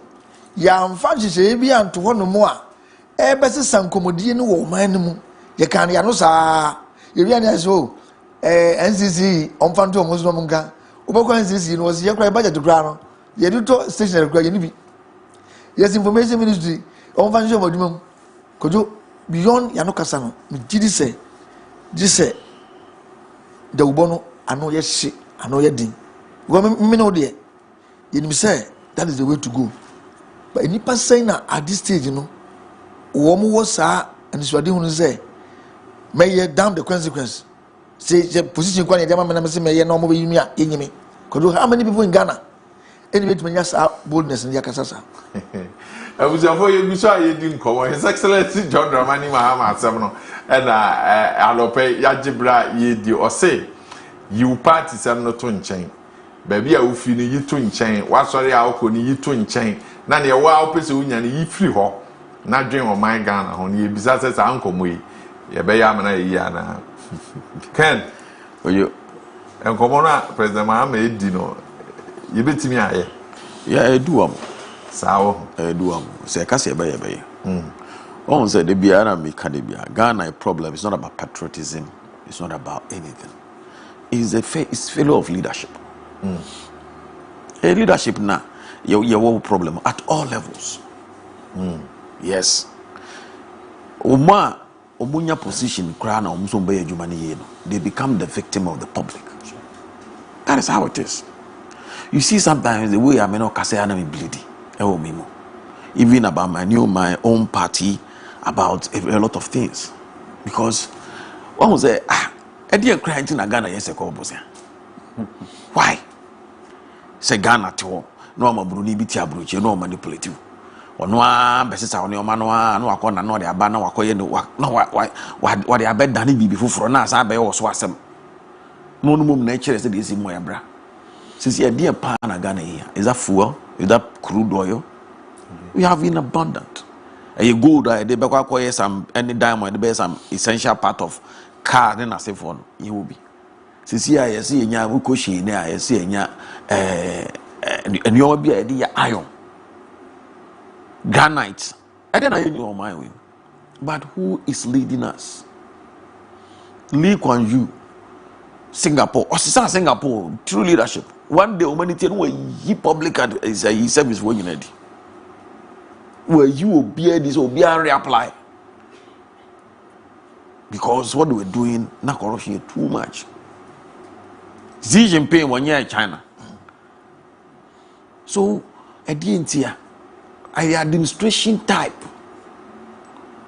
Over into public administration now go into the administration now go baby for this Western type of administration. Now, and then the back where the Confucius type of administration, the Buddhism type, the Islamic type of administration.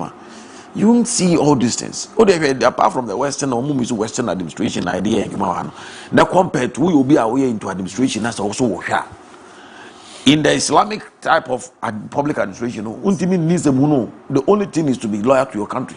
And I just who cover the Confucius for now? Yeah, that or more China, other Asian country. They too, you have nothing to be loyal to your country.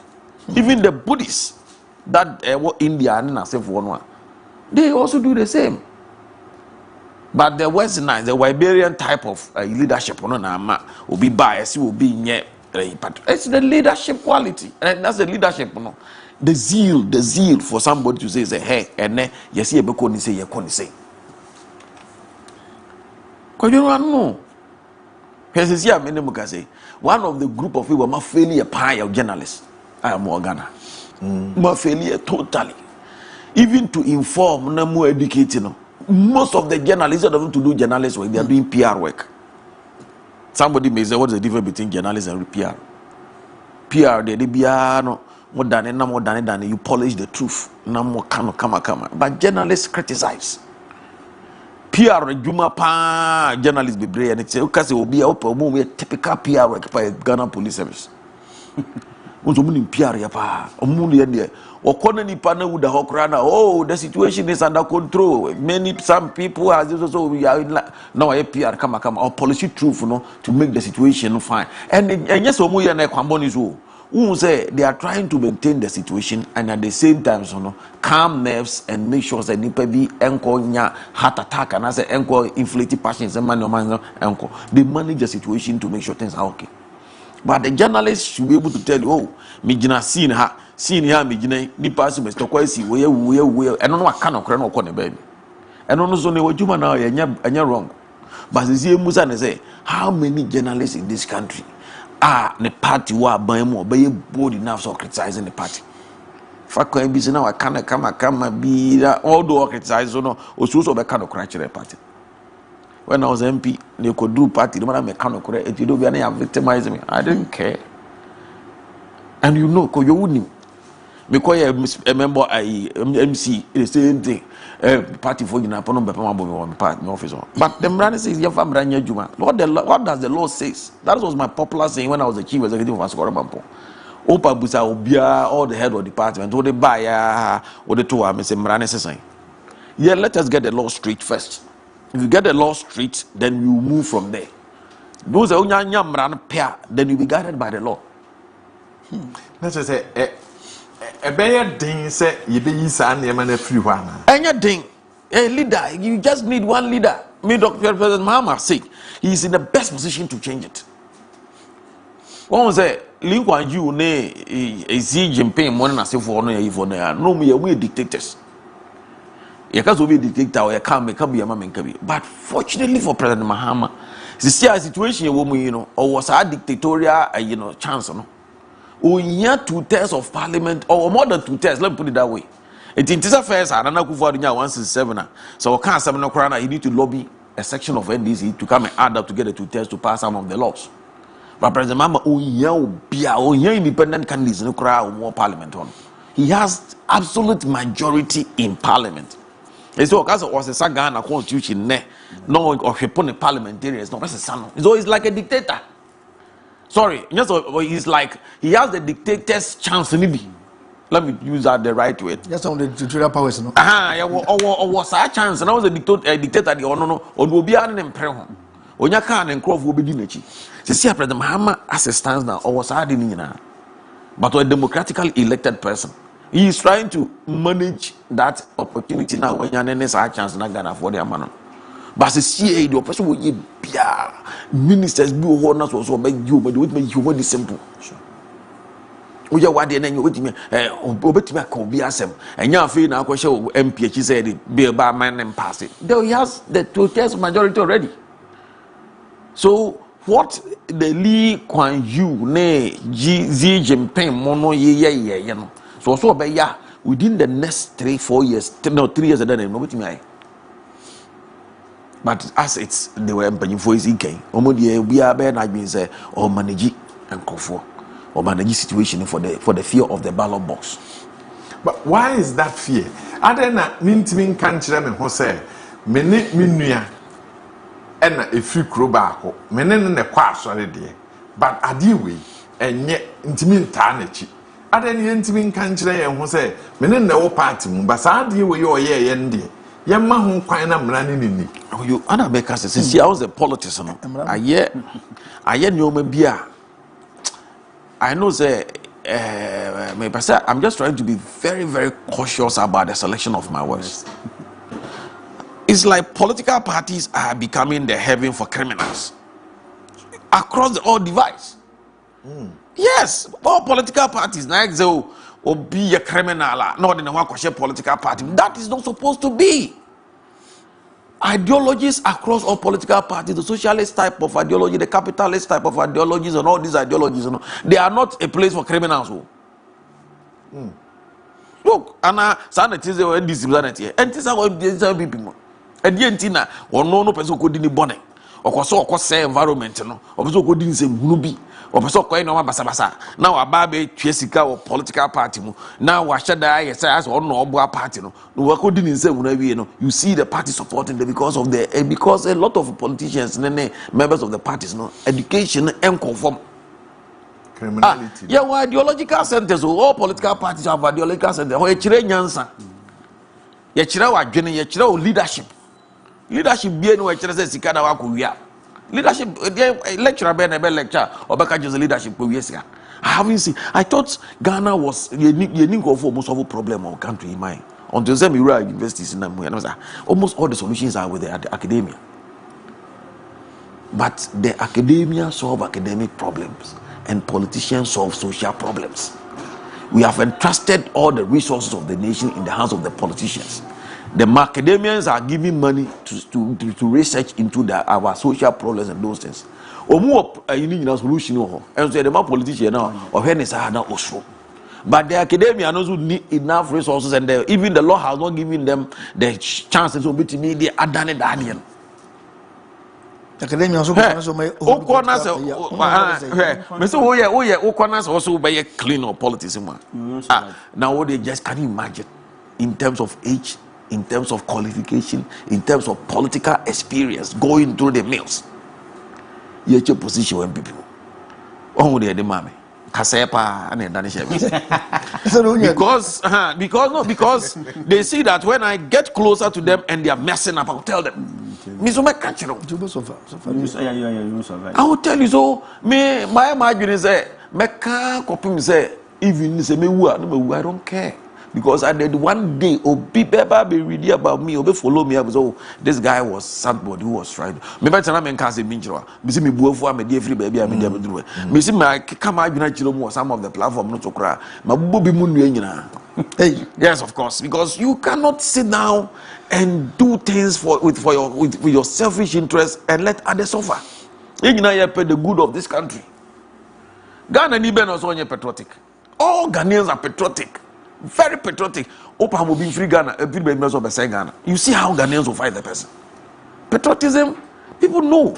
Say Ghana. So why are we allowing party politics, religion, ethnicity, any personal interest to destroy Ghana? But the religion and ethnicity graduate. We see leadership. Political leadership now say Ghana. Even the traditional leadership are doing well. I'm telling you, if you go to the different traditional setups now, and you follow, they are trying. Yes, and the political leadership is trying to corrupt the traditional leadership. Almost say traditional leadership because of their political and their parochial self-interest. It is someone that honor. It someone they solve no. It is simple. It is simple. It's so simple. But here they are I say the papa as me say the tears is here because of election. Ebi asem me betimi aban disease ya kasa lawyer nka odwene ni vote obenya ho to let me see how best I can manage it. Ebi a lecturer obekwa na asem bi okodwene me tranye ya promotion be ba nka ho. How many people are ready to say there's consequences? DBCBNC me do sa junction so DBCBNC me MPP o ya meka we and this America, and you know that is the way I go about it. I'm not saying it's a menkwan here, but I'm telling you, the good ones are suffering. They say I will be a bonny, or be come kind of crazy na Ghana phones woman a bonny for. Omo the papa no. I know more di bonny no. Wako Yesika a year, ye in a free prison. No. You see people massing up in front of the prison near Swano. I bet you the Nicotanaka, a thief. And you see, I won't do it because morally, why do you need conscience wise? Dr. James, you see, I think it's sometimes would Ghana was in your Ghana, a country like Ghana going through what we call the resource case. Resource will be here. Near beside Ghana in history in terms of development. Our best development happened at the time near leader beer over that kind of autocratic system kakra. Jack and Nkrumah a passing the PD. That's what the time a lot of this development that's what the president Nkrumah here. Then we had people. You go to Lawrence, yes, so no, you cool one. Lawrence was praised as a junior Jesus. What happened? They didn't obey junior Jesus. No, but the asphalt that we have in Ashanti region was under Jerry Rawlings. Rectification, Kasejan, any Limex Boa, any idea. Chese, over the democratic system, no, they are. Fine, I will say the development. I want to say, President I cannot say that, and I will not be fair to them. But me papa say we who impact. It is when we have leaders to some extent. Because why do we have leaders? Say Ghana for you now, then your papa say the uncle Tuaba. because the Ghana Libya himself did me young some the quarter does be ma and sanitation minister can show for so anything. It is because you name say yeah then yeah as human as we are a bill number from into the paying for. So I still want to side with him say for me it is leadership. Now the leader Nanka is corrupt. You know, recently when Baba Jama case by say ye more prime minister said then were say who committee to young investigation now young say what you are bad never went to back. Majority than Nanka on the international. China Kumbuku Baba Jama. Minister Ben MP Ben in the back to Ghana Castle no, he didn't pay. In China, I think last year, Obi at the party or did the party sika. Anya Ben Sika, he was killed. Anya party Sika, Anya sorry, I know Man Siko. San came away where MPP, the MPP Sika, and so Quakodi, and Kobe as an Bahama will be the MPP Sika, all harnessing. But the Sika be a UB Sika. Say MPP Siko, a Yandy Siko, a Ghana Sika. I say Sikano in the ball, mine Hoban. I don't other places are doing it. Now, yeah, all throughout. Nipaninya zoom political appointment then it is since they were to have hey we dey tell you na why na so we tell you say no kona asia sorry obakwa na asia sorry obe Thanksgiving aduma ba nko na yiwunya okwa na asia sorry akwada nyame ase akoye praises na why na so mo ma me kwan na mensom na wa mama nsom abehwe so it tells you say no, none of them is there to say they are coming to say, oh, I am here to serve. Serve a bank, serve by your cook, sang go somami, but some men also who po somami. And now it tells you say we have gone far away. Nkrumah had ministers. That time the young persons are going be ministers. Woman fee, woman dine, woman ejapade when he found. Because they benefited from the traditional education entity leading into our independence. Yet was that crop of people now on powers. And so if you entity say or minor who don't know and no one now if you want now side grammarian form of education they shall say in the yard draining your mindset, your orientation I shall say sign. For me, in terms of education, Abrophone education never came to help us. It never. Western. If you entity, oh, not book, book 100%. Some book are in here, but you can say entity will be was by papa. The difficulty. And Western education came to destroy all this. In Ghana, yenya attitudes from Faso, the early part of Ghana. If you are Kwanana, no man in a society, I be seeing patriotism far away. Could you didn't come out? Yeah. The honorable Yajin say. Sisi ya yomu sisi ya idi se ubetimi aboa ma oma no hwebra sesa ebeze mama sisi ya yomu because of powers here constitution ne dia ma no orientation ne dia ebeba ne be take time say ebema akoma mfoti mu no ye ya de enkom amfoti papa. Yes, but say obia and is interesting. The Indian American president mama say that of all the conversation President Mahama had, and I'm sure people will not even be looking at these things, but the queen is we take positions because of politics, partisan politics. We take positions because of the free, and sometimes and I'll give you very practical examples. On say fugu Wednesdays. When you say there are people who are asking that are there any kente na fugu. Ubisa who say but tayenti a say yenhye fugu no nipa no ote ase. Ye can Ghana month. In the Ghana month, yeah, one Sante should be portraying something. Or my one client should be portraying something. Tie be no na ye culture no. Ye pija. Sometimes development na no abe partisan. And I'm sure you remember the running mate talking about say na ye de Sikeko voter region akoye adwuma ho Adena ebisi asante yamfa bi ama. Yeah. When he could easily have talked about development without necessarily talking about the free asante any the free voter.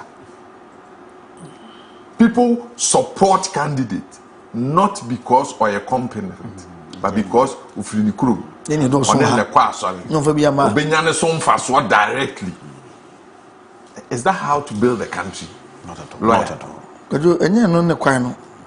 Nti America say, sisi ya we constitution say say ne dia. To me kesiri na say President Mama no say the executive.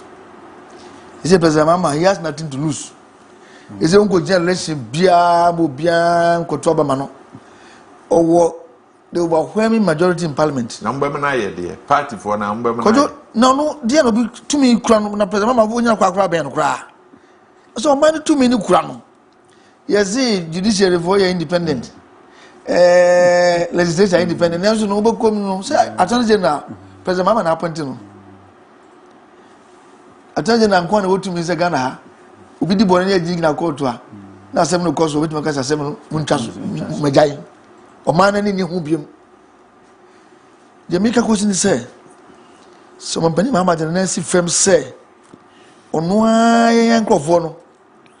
Or the abaisi omswa what would the boni be obey ya me say ba ka for be so much appointment ko ama obaka so ma and this is the time sadi we nya bi ache but President Mama dey there onu pa ne beti meji na nasi fam ne ama obi obedi boni bia no obi odu ba set example ma Ghana for mu say eh bibi foforo aba oman mu ko yo sadi ne ba so a I hope say e bit more sustaining ama chire obi nko ton ni fie say o de ko ni promise because who kono ye wo minister bia ye gini di pass say minister for justice we there o hon so di agora na na ko department wo akra e na me ko no nkomo mu di nsin papa o ya ko bia papa onye papa e na musa say ade why dey o so too straight no say adua Kojo say amamfo ni nipa o timi adima no you know people know they know.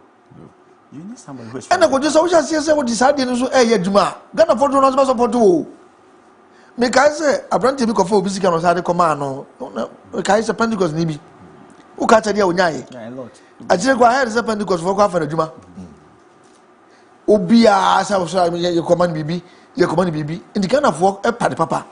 Contrary to one voice say, we are able to and this are medium who say. Se President Mama the next fem for the next 3 years okay emma onu an patch for yen hu say opani na se matete bi President Mama say o say obi asuro na me adom up to now yen say that scandal bia de e mu say galam say hu sensem no ye titi bi de na me ye expect say o de na be fem but I'm saying say he can do more at the change the political agency course no na me say na go for betimi aye ye America san say na go for Ghana for support pa but unfortunately bi ana majority in parliament nyema bi so mo no but President Mama dey me gidi say e kwanu mu abi why and that's where my difficulty is I don't know pese you pushy Emma President Mahama because of the powers you own but the powers will not change the fact that ye waha ye pese ye kase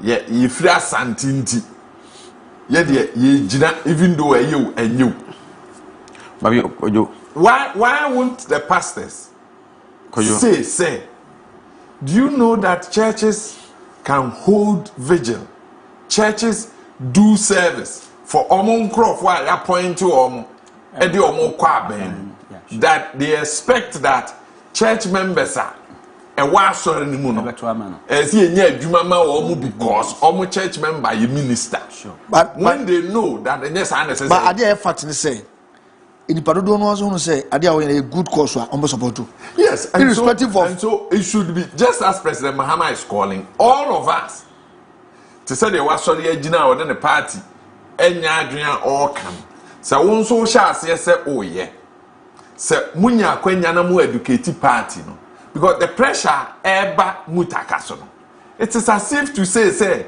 mutaka na sacrifice no Meanwhile, party ni be in such a because security one. A requirement. There's a requirement. We are allowed Mankofo, and I remember Canada, Japan, and other ministers saying, say, you buy, you to me them Kofo say, Ako, international, we a minister, and now we are MP. Now we need me more Mankofo, Kohodia, SCU. That's the kind of education. So, Kojo say, President Ebano. So, your opinion say, once I come to the President, so many Jina. The people will begin to realize that, Papa, now I'm telling you, that I can guarantee the Ghana follow on one, who say at the Papa now would do next because in our enforcement of a certain law. And so taking decisive decisions view. And you may be some run by your Juma, you Ghana, how you answer Juma, enforcement of the laws and some laws in the per se, the design laws of Ghana, baby. You design but do see the next from how do we get leadership to agree to Sanyemi that will condemn issues that relate to ethnicity or condemn issues where religious bodies come up and defend? Will defend the people who are doing what is right. You remember on say ethnicity. So what show more mutimi ye ni nyina no more almost all of them were absolute power. Sir. No more absolute power. Na no bia ntimi mama ye. See I say so we need absolute power. The time I say President Mahama is to me and say what the bill be called parliament or he bet me a friend MP for say or pemienu asoso abaye 2 tests and say me pass it. Na nso so abaye mi say ntino. Hwe na man kwa ankoto. Okay. Azama ka denti banisa na over ko unya 2 tests no. E banisa in parliament na so unya 2 tests na e so compromise. Azama ka compromise. Compromise comes with a lot of conditions. Those conditions in the neighbor okra no e ba be e de o man e ba betofo. That is why I make say ade bi wo a mayem twum kwa chire bebre. I say look at what Trump is doing. Trump is making America great. It is subjective, all right, but to the ordinary Americans, no. Trump no in America you. It were you apam Ghana ni ana apam Nigeria ni ana apam ko no fa hu no anya America na ma Nigeria and Ghana for Ghanaians who are going there ni may visit Trump 3 morning. But the Americans who are in America news that Trump there to the sense that he is bringing all the factories back to America. Bomo call China ko set up nyina no so bia fa machines nyina bra America. Now no we create adwuma na America ni bi enye biye. Wakwa si maziko wo no wo to.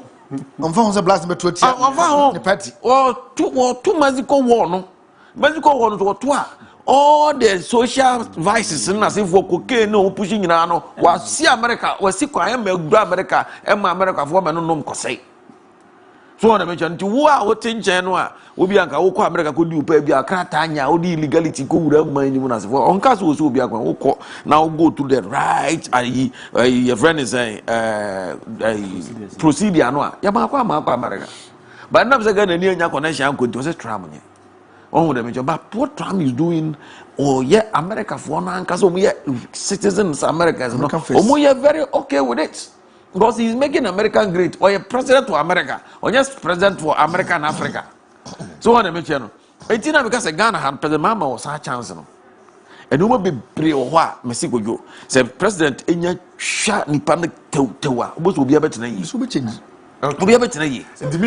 Minister, next question, so that you get opportunity of answering. Yeah. And the young crowd. What is it? 12 above 1 o'clock. Everybody's waiting for what do you know? Yes. What do you know when you ready? Is this kind of young fan coordinates had and the young fan Ghana ha. Side democracy and fan coordinate and uncle baby out. No one this in this Ghana ya channel. Mama me sorry. Mama misima na memra na yento ankomo no so abusanfo ye wo ha ye dream on my Ghana ho kai say AD Auto Car Rental.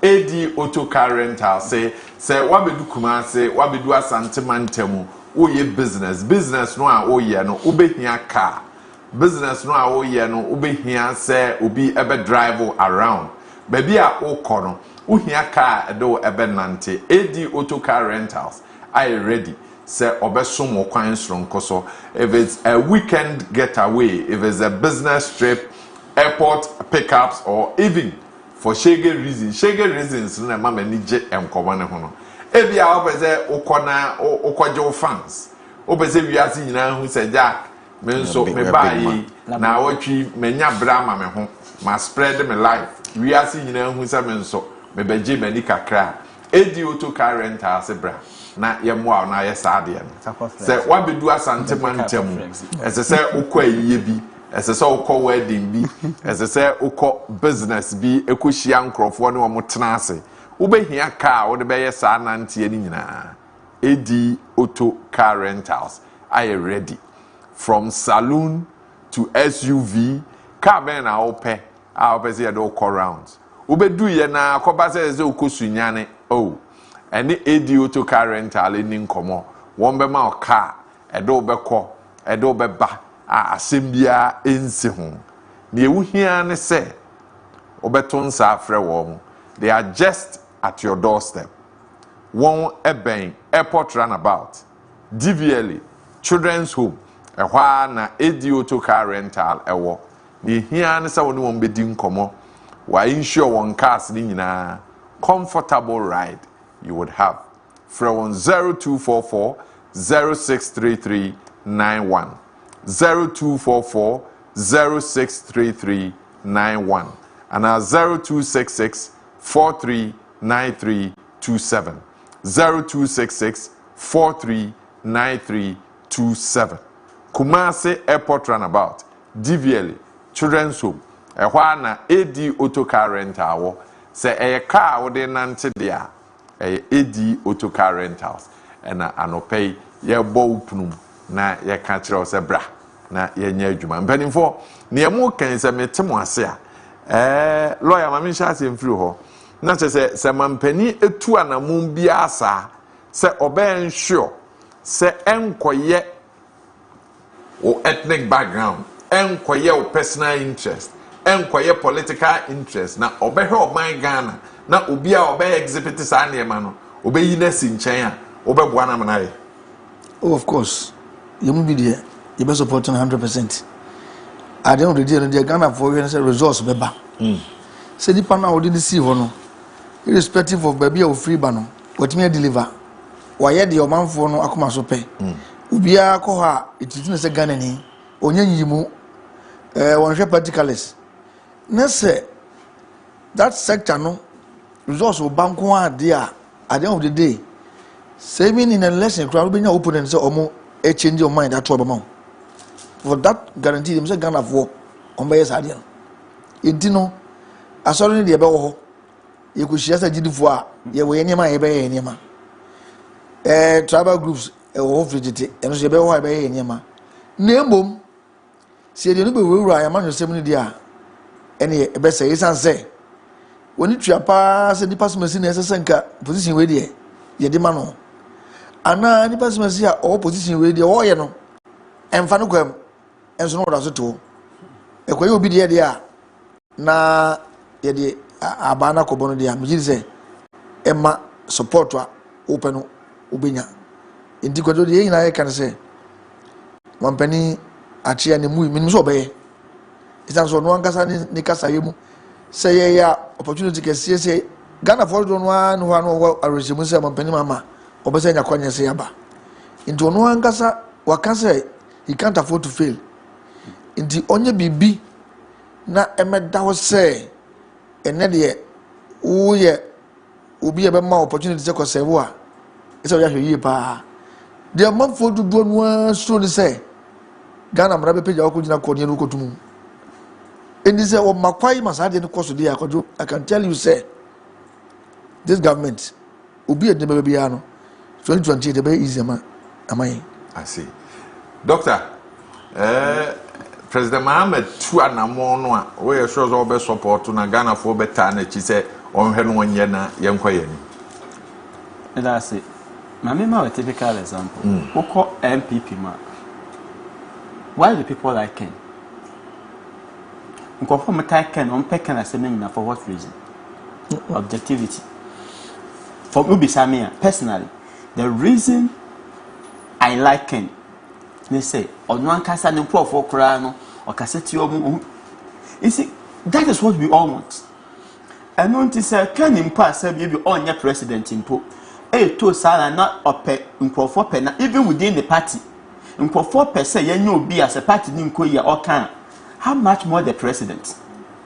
Me a higher tea, higher tea, so when people say when this you. Nini say this can move, be not the acquired your way no way. And not if you have a president who ensure and enforce to say the SCD be idea, it doesn't matter political color and I say Ufinhifa. Recently, met so within NDC in Komobi Mati show Mahama if enough into or the Kodia Yan far not that enough and I told the person say, are you looking at Nipo bet my year Juma and we are talking about whatever. For me, some Komu as say yedi. As far as Nipan bet my year a Jumano, so for him. For me, I think.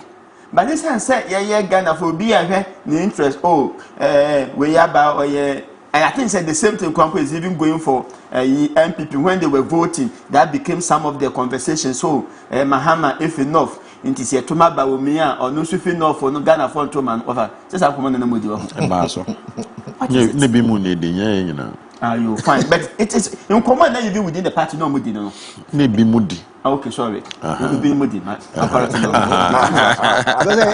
opportunities and we have for me, say, as far as Nipan bet my year humanity, this is Ghana. Me so feel said Ofi a hefa. Ever since Sakwam Kuma, Ofi Mukuma be a president, ye near BM. Yakuyanim. Jumuaka. But the point is for me, as long as I say Nipano eye edumano and one into President Mahama, why do we have you as a leader? In your man accessiano, straighten them. Me for me, I'm me per se you know be a Kwame style nekaka. You see, you be a bit radical. Ghana baby, you doing the kind of drain yourself. You be a radical, nekoye oh now, sa book yan fan court in this annual me can't be debonia, but at least for me. You should have leaders who, by just presence, a bit tell from doing what. No. Even the political power was not enough. Ken, that's what you're looking for. President Mohamed decided to Ubitua Namuya Kenya. Ghana for best support. You media, some media, so you say no credit, may be that. And the only was a Bacase Ghana for. He's supposed to do it and you get the backing. Okay, you and I'll be all as I said, I'm just trying to at least manage myself. Now, I try to say, very, very careful not to talk about and as I make overboard. So, because the be so, me sorry, na me tracker now, na me share the indiscipline even on our rosa is quite annoying. The indiscipline. Ubuna traffic tin we do our colony no be police in Ibi now. You young youth employment in Ibi. Just say commercial drivers do now harass you. So to the boy na make no na kwesi agima no came mayor. And no be residential area ya classified no by the special plus a town plan and country plan for a higher residential area. Now ya makwan na obi CBA ba or yes sport board we did so ya and no kwaya say o ya bonsan. We bonsan be no. Ya say a higher residential area or hana ni pada. Bem fa de maha. Me susu no na RCC ho na articulator fa. You can say you find Fine Avenue, Jackson's Avenue. Na articulate am for me golf park ni so na mini ye. Wo be dey na articulate akofa Ishesu International School ni. And now the cargo car, and now the sa kia kakraka yemfa e ho mfa ho e no yemfa ka mfa ho. Ene articulate pa krik ni wo kra wa soa bo na wo twugu ta. Omo electric wires. Can you imagine? Go for the sumu. So until you say, "Hey, Anna, Ujuna was Anna, do it, quite a bit traffic." No, Kakra, no, being no. Ye, you know, be any lies. create unnecessary traffic kwan ho na wono obi de ho abaye station nobody's talk about it wa timi akowura ahi ya friend say rich area na ya makwan na obi store obi fiere na waye store kete bi hye baby aka kra be gina kra eyasem and nobody's talking about it. So until I say Oman wedding boils down to the leadership of Oman. So now you can say be ya possible. Now we yet ye Obako we Gaddafi ade Libya. Oko mura bi wonu oko si dan go ochichiru kro ye market ye bi bia. Frank Crofosa Martin Kings UK. But the kids no mu ngura o ono mu posi anangu wo sa wa obeko Ghana baby ba ko pe na yesi di kwamu na yesi pavement so just inti otra so tra ehwa kakra ya de aka nyina ngura asase da ho nyina otra haze otra ampayua o de left and right kakra just banka kraka otra bua kwa ya otra bua kwa ekwa kakraka. And so baby kakre ya chinchina ni papa say wa no tena minima de kura wa no say tena developing and expanding just we should move. Almost all estate developers okwa koto asase edan kura no okobu no wasi dan no kru bi no ventilation obi papa bi enim. The country is not expanding and nobody is saying anything. So nanka ye twe ho kakre bi di wani kire obo ase kwan so both left and right ni ya kichiru ko ye mu electricity ni ayeye like telephone poles ye sisi mu na etwetwa kwan atum na ye ya kwan atum ade ba usi so within the next 20-30 minutes obi ti London ye ju obi ti Manchester ye ju Orlando Anamebwa Manchester ye ju Orlando because what tena train mu and as what tena car mu acha within the short visit abeko and no bi ntimi tena kra enkumase nya kra kwan because obi na ye haulage atoka odi haulage obi atobasa odi fa ni pantino railway di free kumase akra ba ma ekontama ba ntamtino enipa da seni sabotage we need a leader who can say them the consequences yenye railway ni po because of railway nyintino yakwa nyina ba kwa na boss sekete because the kind of load and nam kwine so no enya kwanketwa na Kumasi Accra road 225 kilometers yentimi dualizing po na yentimi ye railway abrakwa China 40 China omuye railway fa poase ekopie the other side of the city he udi free London etwema ba Belgium wa enye nsuase no mofa omofa nsuase no bepie o ha enso ye tiwo sa Ghana o me okotra na so nkoye Kumasi Accra road ko trainer ohwe ne wo fa bia wato ebia basi mienu no ahwedi nu ebia wato ebia friend Zekaya ba from Voxy wato Voxy kakra no akwa he na busu ampanyina wato ovan bi ode adwuma Kumasi Accra road no adwuru tizani pa we nyina me ye kwan railway ya omuka ne be den ka ni kongura mu kofa aduane mra na railway ni mfi Accra Kumasi na nkan komra utimi de oka efro no de si railway so uduru Accra watu kakra wasi why wadwuma wi a wasan ba beda within 1 hour speed train ebetimi akọ from Accra to Sunyan 1 hour speed train ebetimi akọ Accra to Sunyan tigati Sunyan kra ebetimi akọ nkra ba yakọ kenipa nya so beda nkran ejam ka say we need decisive leadership. In your leadership, patriotism, it is already there. So far as they to Ghana, naturally you see the patriotism. Discipline as well. Intermediate, we need a leader. And yes, and now it's all the policy be but then you see the interest, the more and who's coming in up, then they will start pushing, shooting down the policy. Policy about my crown and it's the one leader and near dear policy no baba or because I made the babo boom the baba, the BCBS. Nafidiate. What did I say? Or my no, I bet Juni Wunya and say, Benyan leaders who are ready to say, Yan. I know I'm your boy to me, a pair. Let me find chatto. Police recruitment. Or craft forward, couldn't university, we get the masters. No, co police. A very recruitment. Or no, car visa or mine order of the police. Police recruitment, no pan and company, as a part of the university are best selected or say secondary school level. And Kaya now be more I'll go to University of Ghana, I'll go to Mohoy Amsterdam, say, or Meko High, Meko UDS, Meko Hano. Nanka, a bio Meko Military Academy.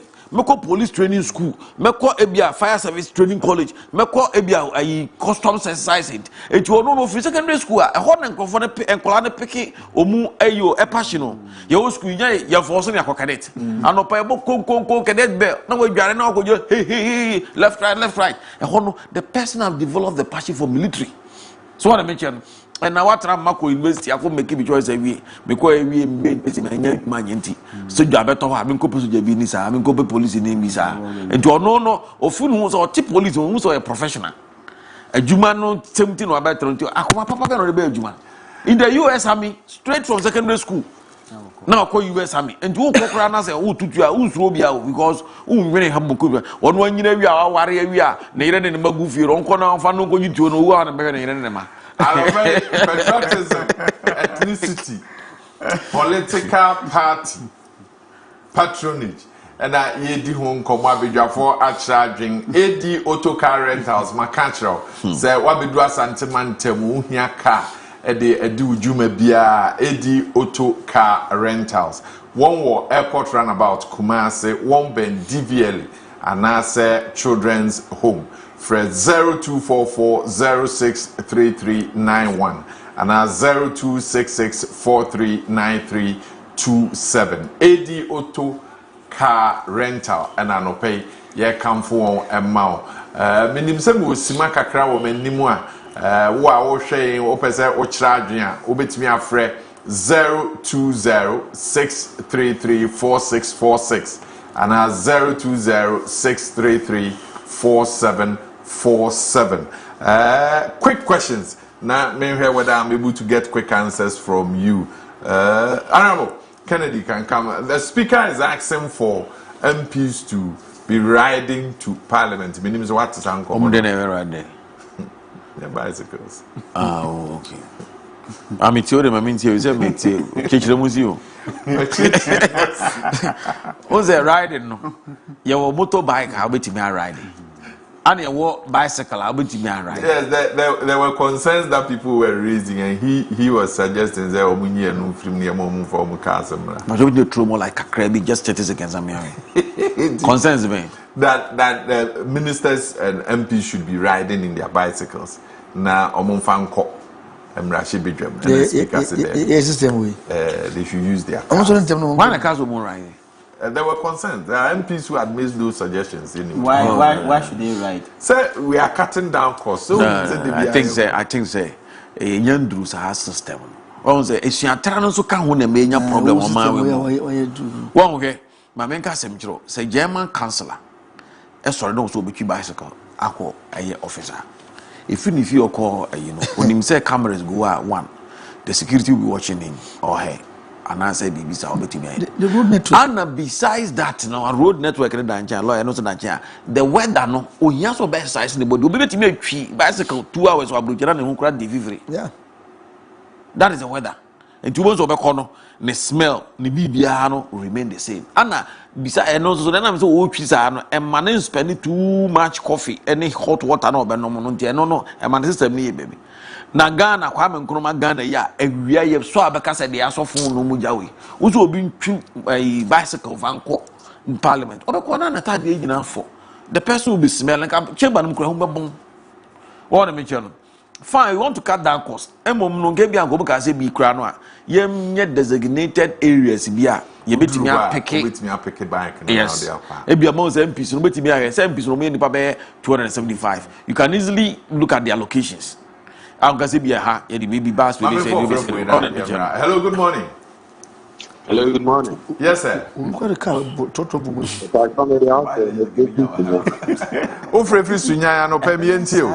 of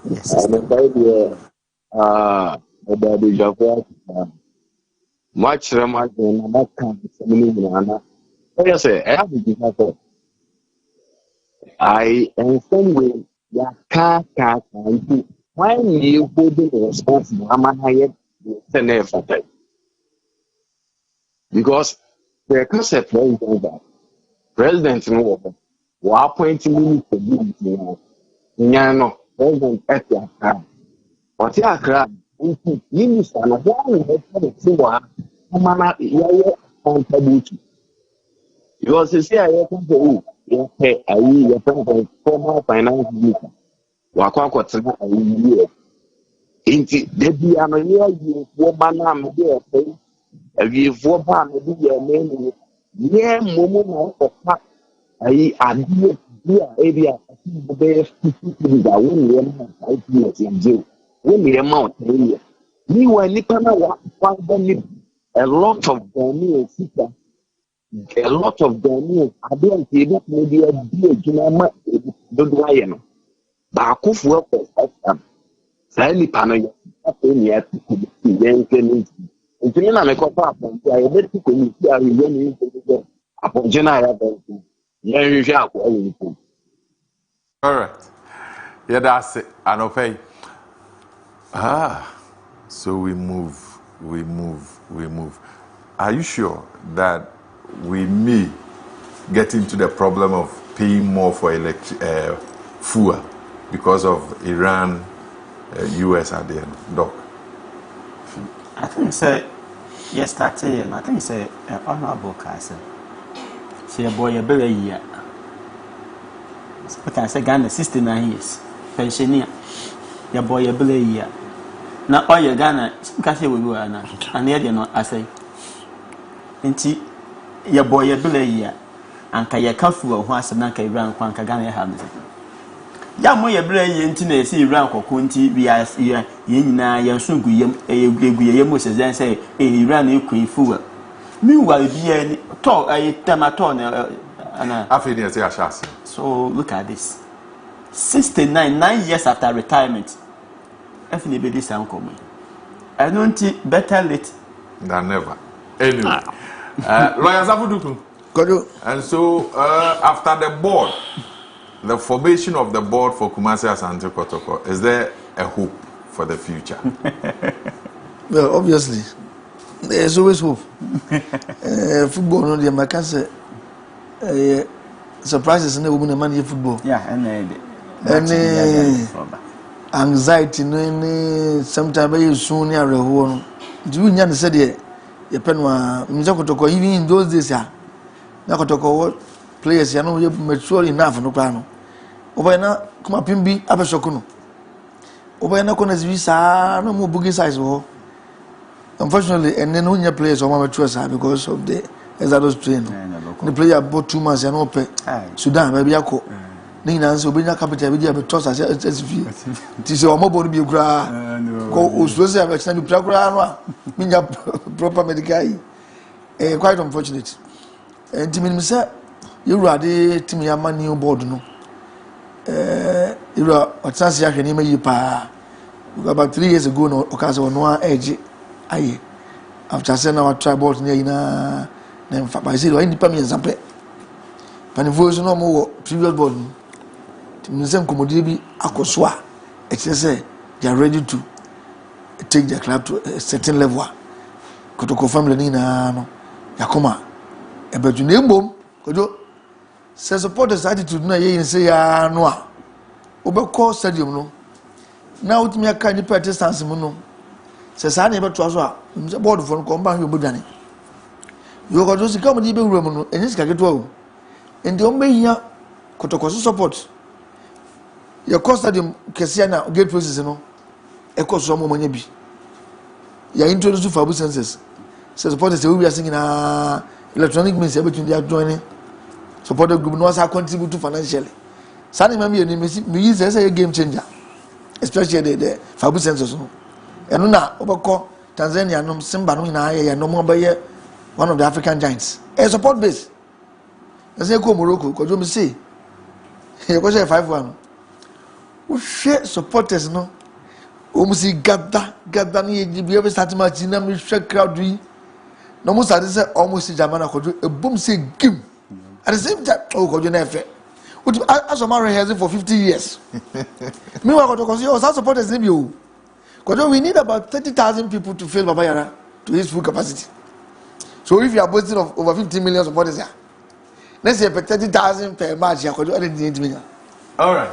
I don't pay Yamfa Gomono NCA, Abusiafa Mote Wonka, lawyer Samuel Safudu and on Edin Komo. He's also the public relations officer for Kumasi Asante Kotoko. Kennedy Kotoko. And then episode can I sorry. Oh, I maybe the name you hear about. And then Siama all of a sudden. Miswapa and Kotoko Bo Macha. That was here. A man who free chili, sometimes they be crave free Cote d'Ivoire and Babel Kotoko Bo. But I don't know what is really happening to Ghana football and African football. Africa, as I said, some of them are doing well. But Ghana football, I'm say we have to look at it again. And then is it about a be more attitude, nama a be more he, and then maybe more costed you more. And then what is it? Maybe first your golf park and also your golf park and also near Bogov, Nakotoko, Bobo, Nabia Kotoko Shigua. Yet Tiama not in golf park. What's the not in golf park and so? But you see, I could talk about cry on Tiffy. I mean, maybe we have to just ask the academia, no more research near why people are not attending Kotoko football. And I say, even among Kohebo or Ghana, then you see millions of people gathering by the roadside watching English Premier League. And they wouldn't even know how Shannon or Unhunadano, or person Gina Kwamaka ball now. Now they wouldn't let Tiana over to Makohen and also on Concohen. Sports team now, I'm sure nobody should be a research into that. But I'm not sorry on the birthday dedication to a colleague and a friend and a brother, lawyer Samson Ladi Ayenini. Lawyer Samson Ladi Ayenini, the host of News File on Joy. Sammy, Yama Afrisha, Mijidi is a Unyame obetre washim no obema ni nkunim di abotire no ayekese so enjoy your day and keep doing what you do. Abusafo nyame nhira mo yeda se nanso wo hwe yen wo fache television yede Daybreak Jumedie no ebre o medidi Kojo Marfo o kena nso yeda foforo odom for the dom yen ya yebeba ne abesom o man.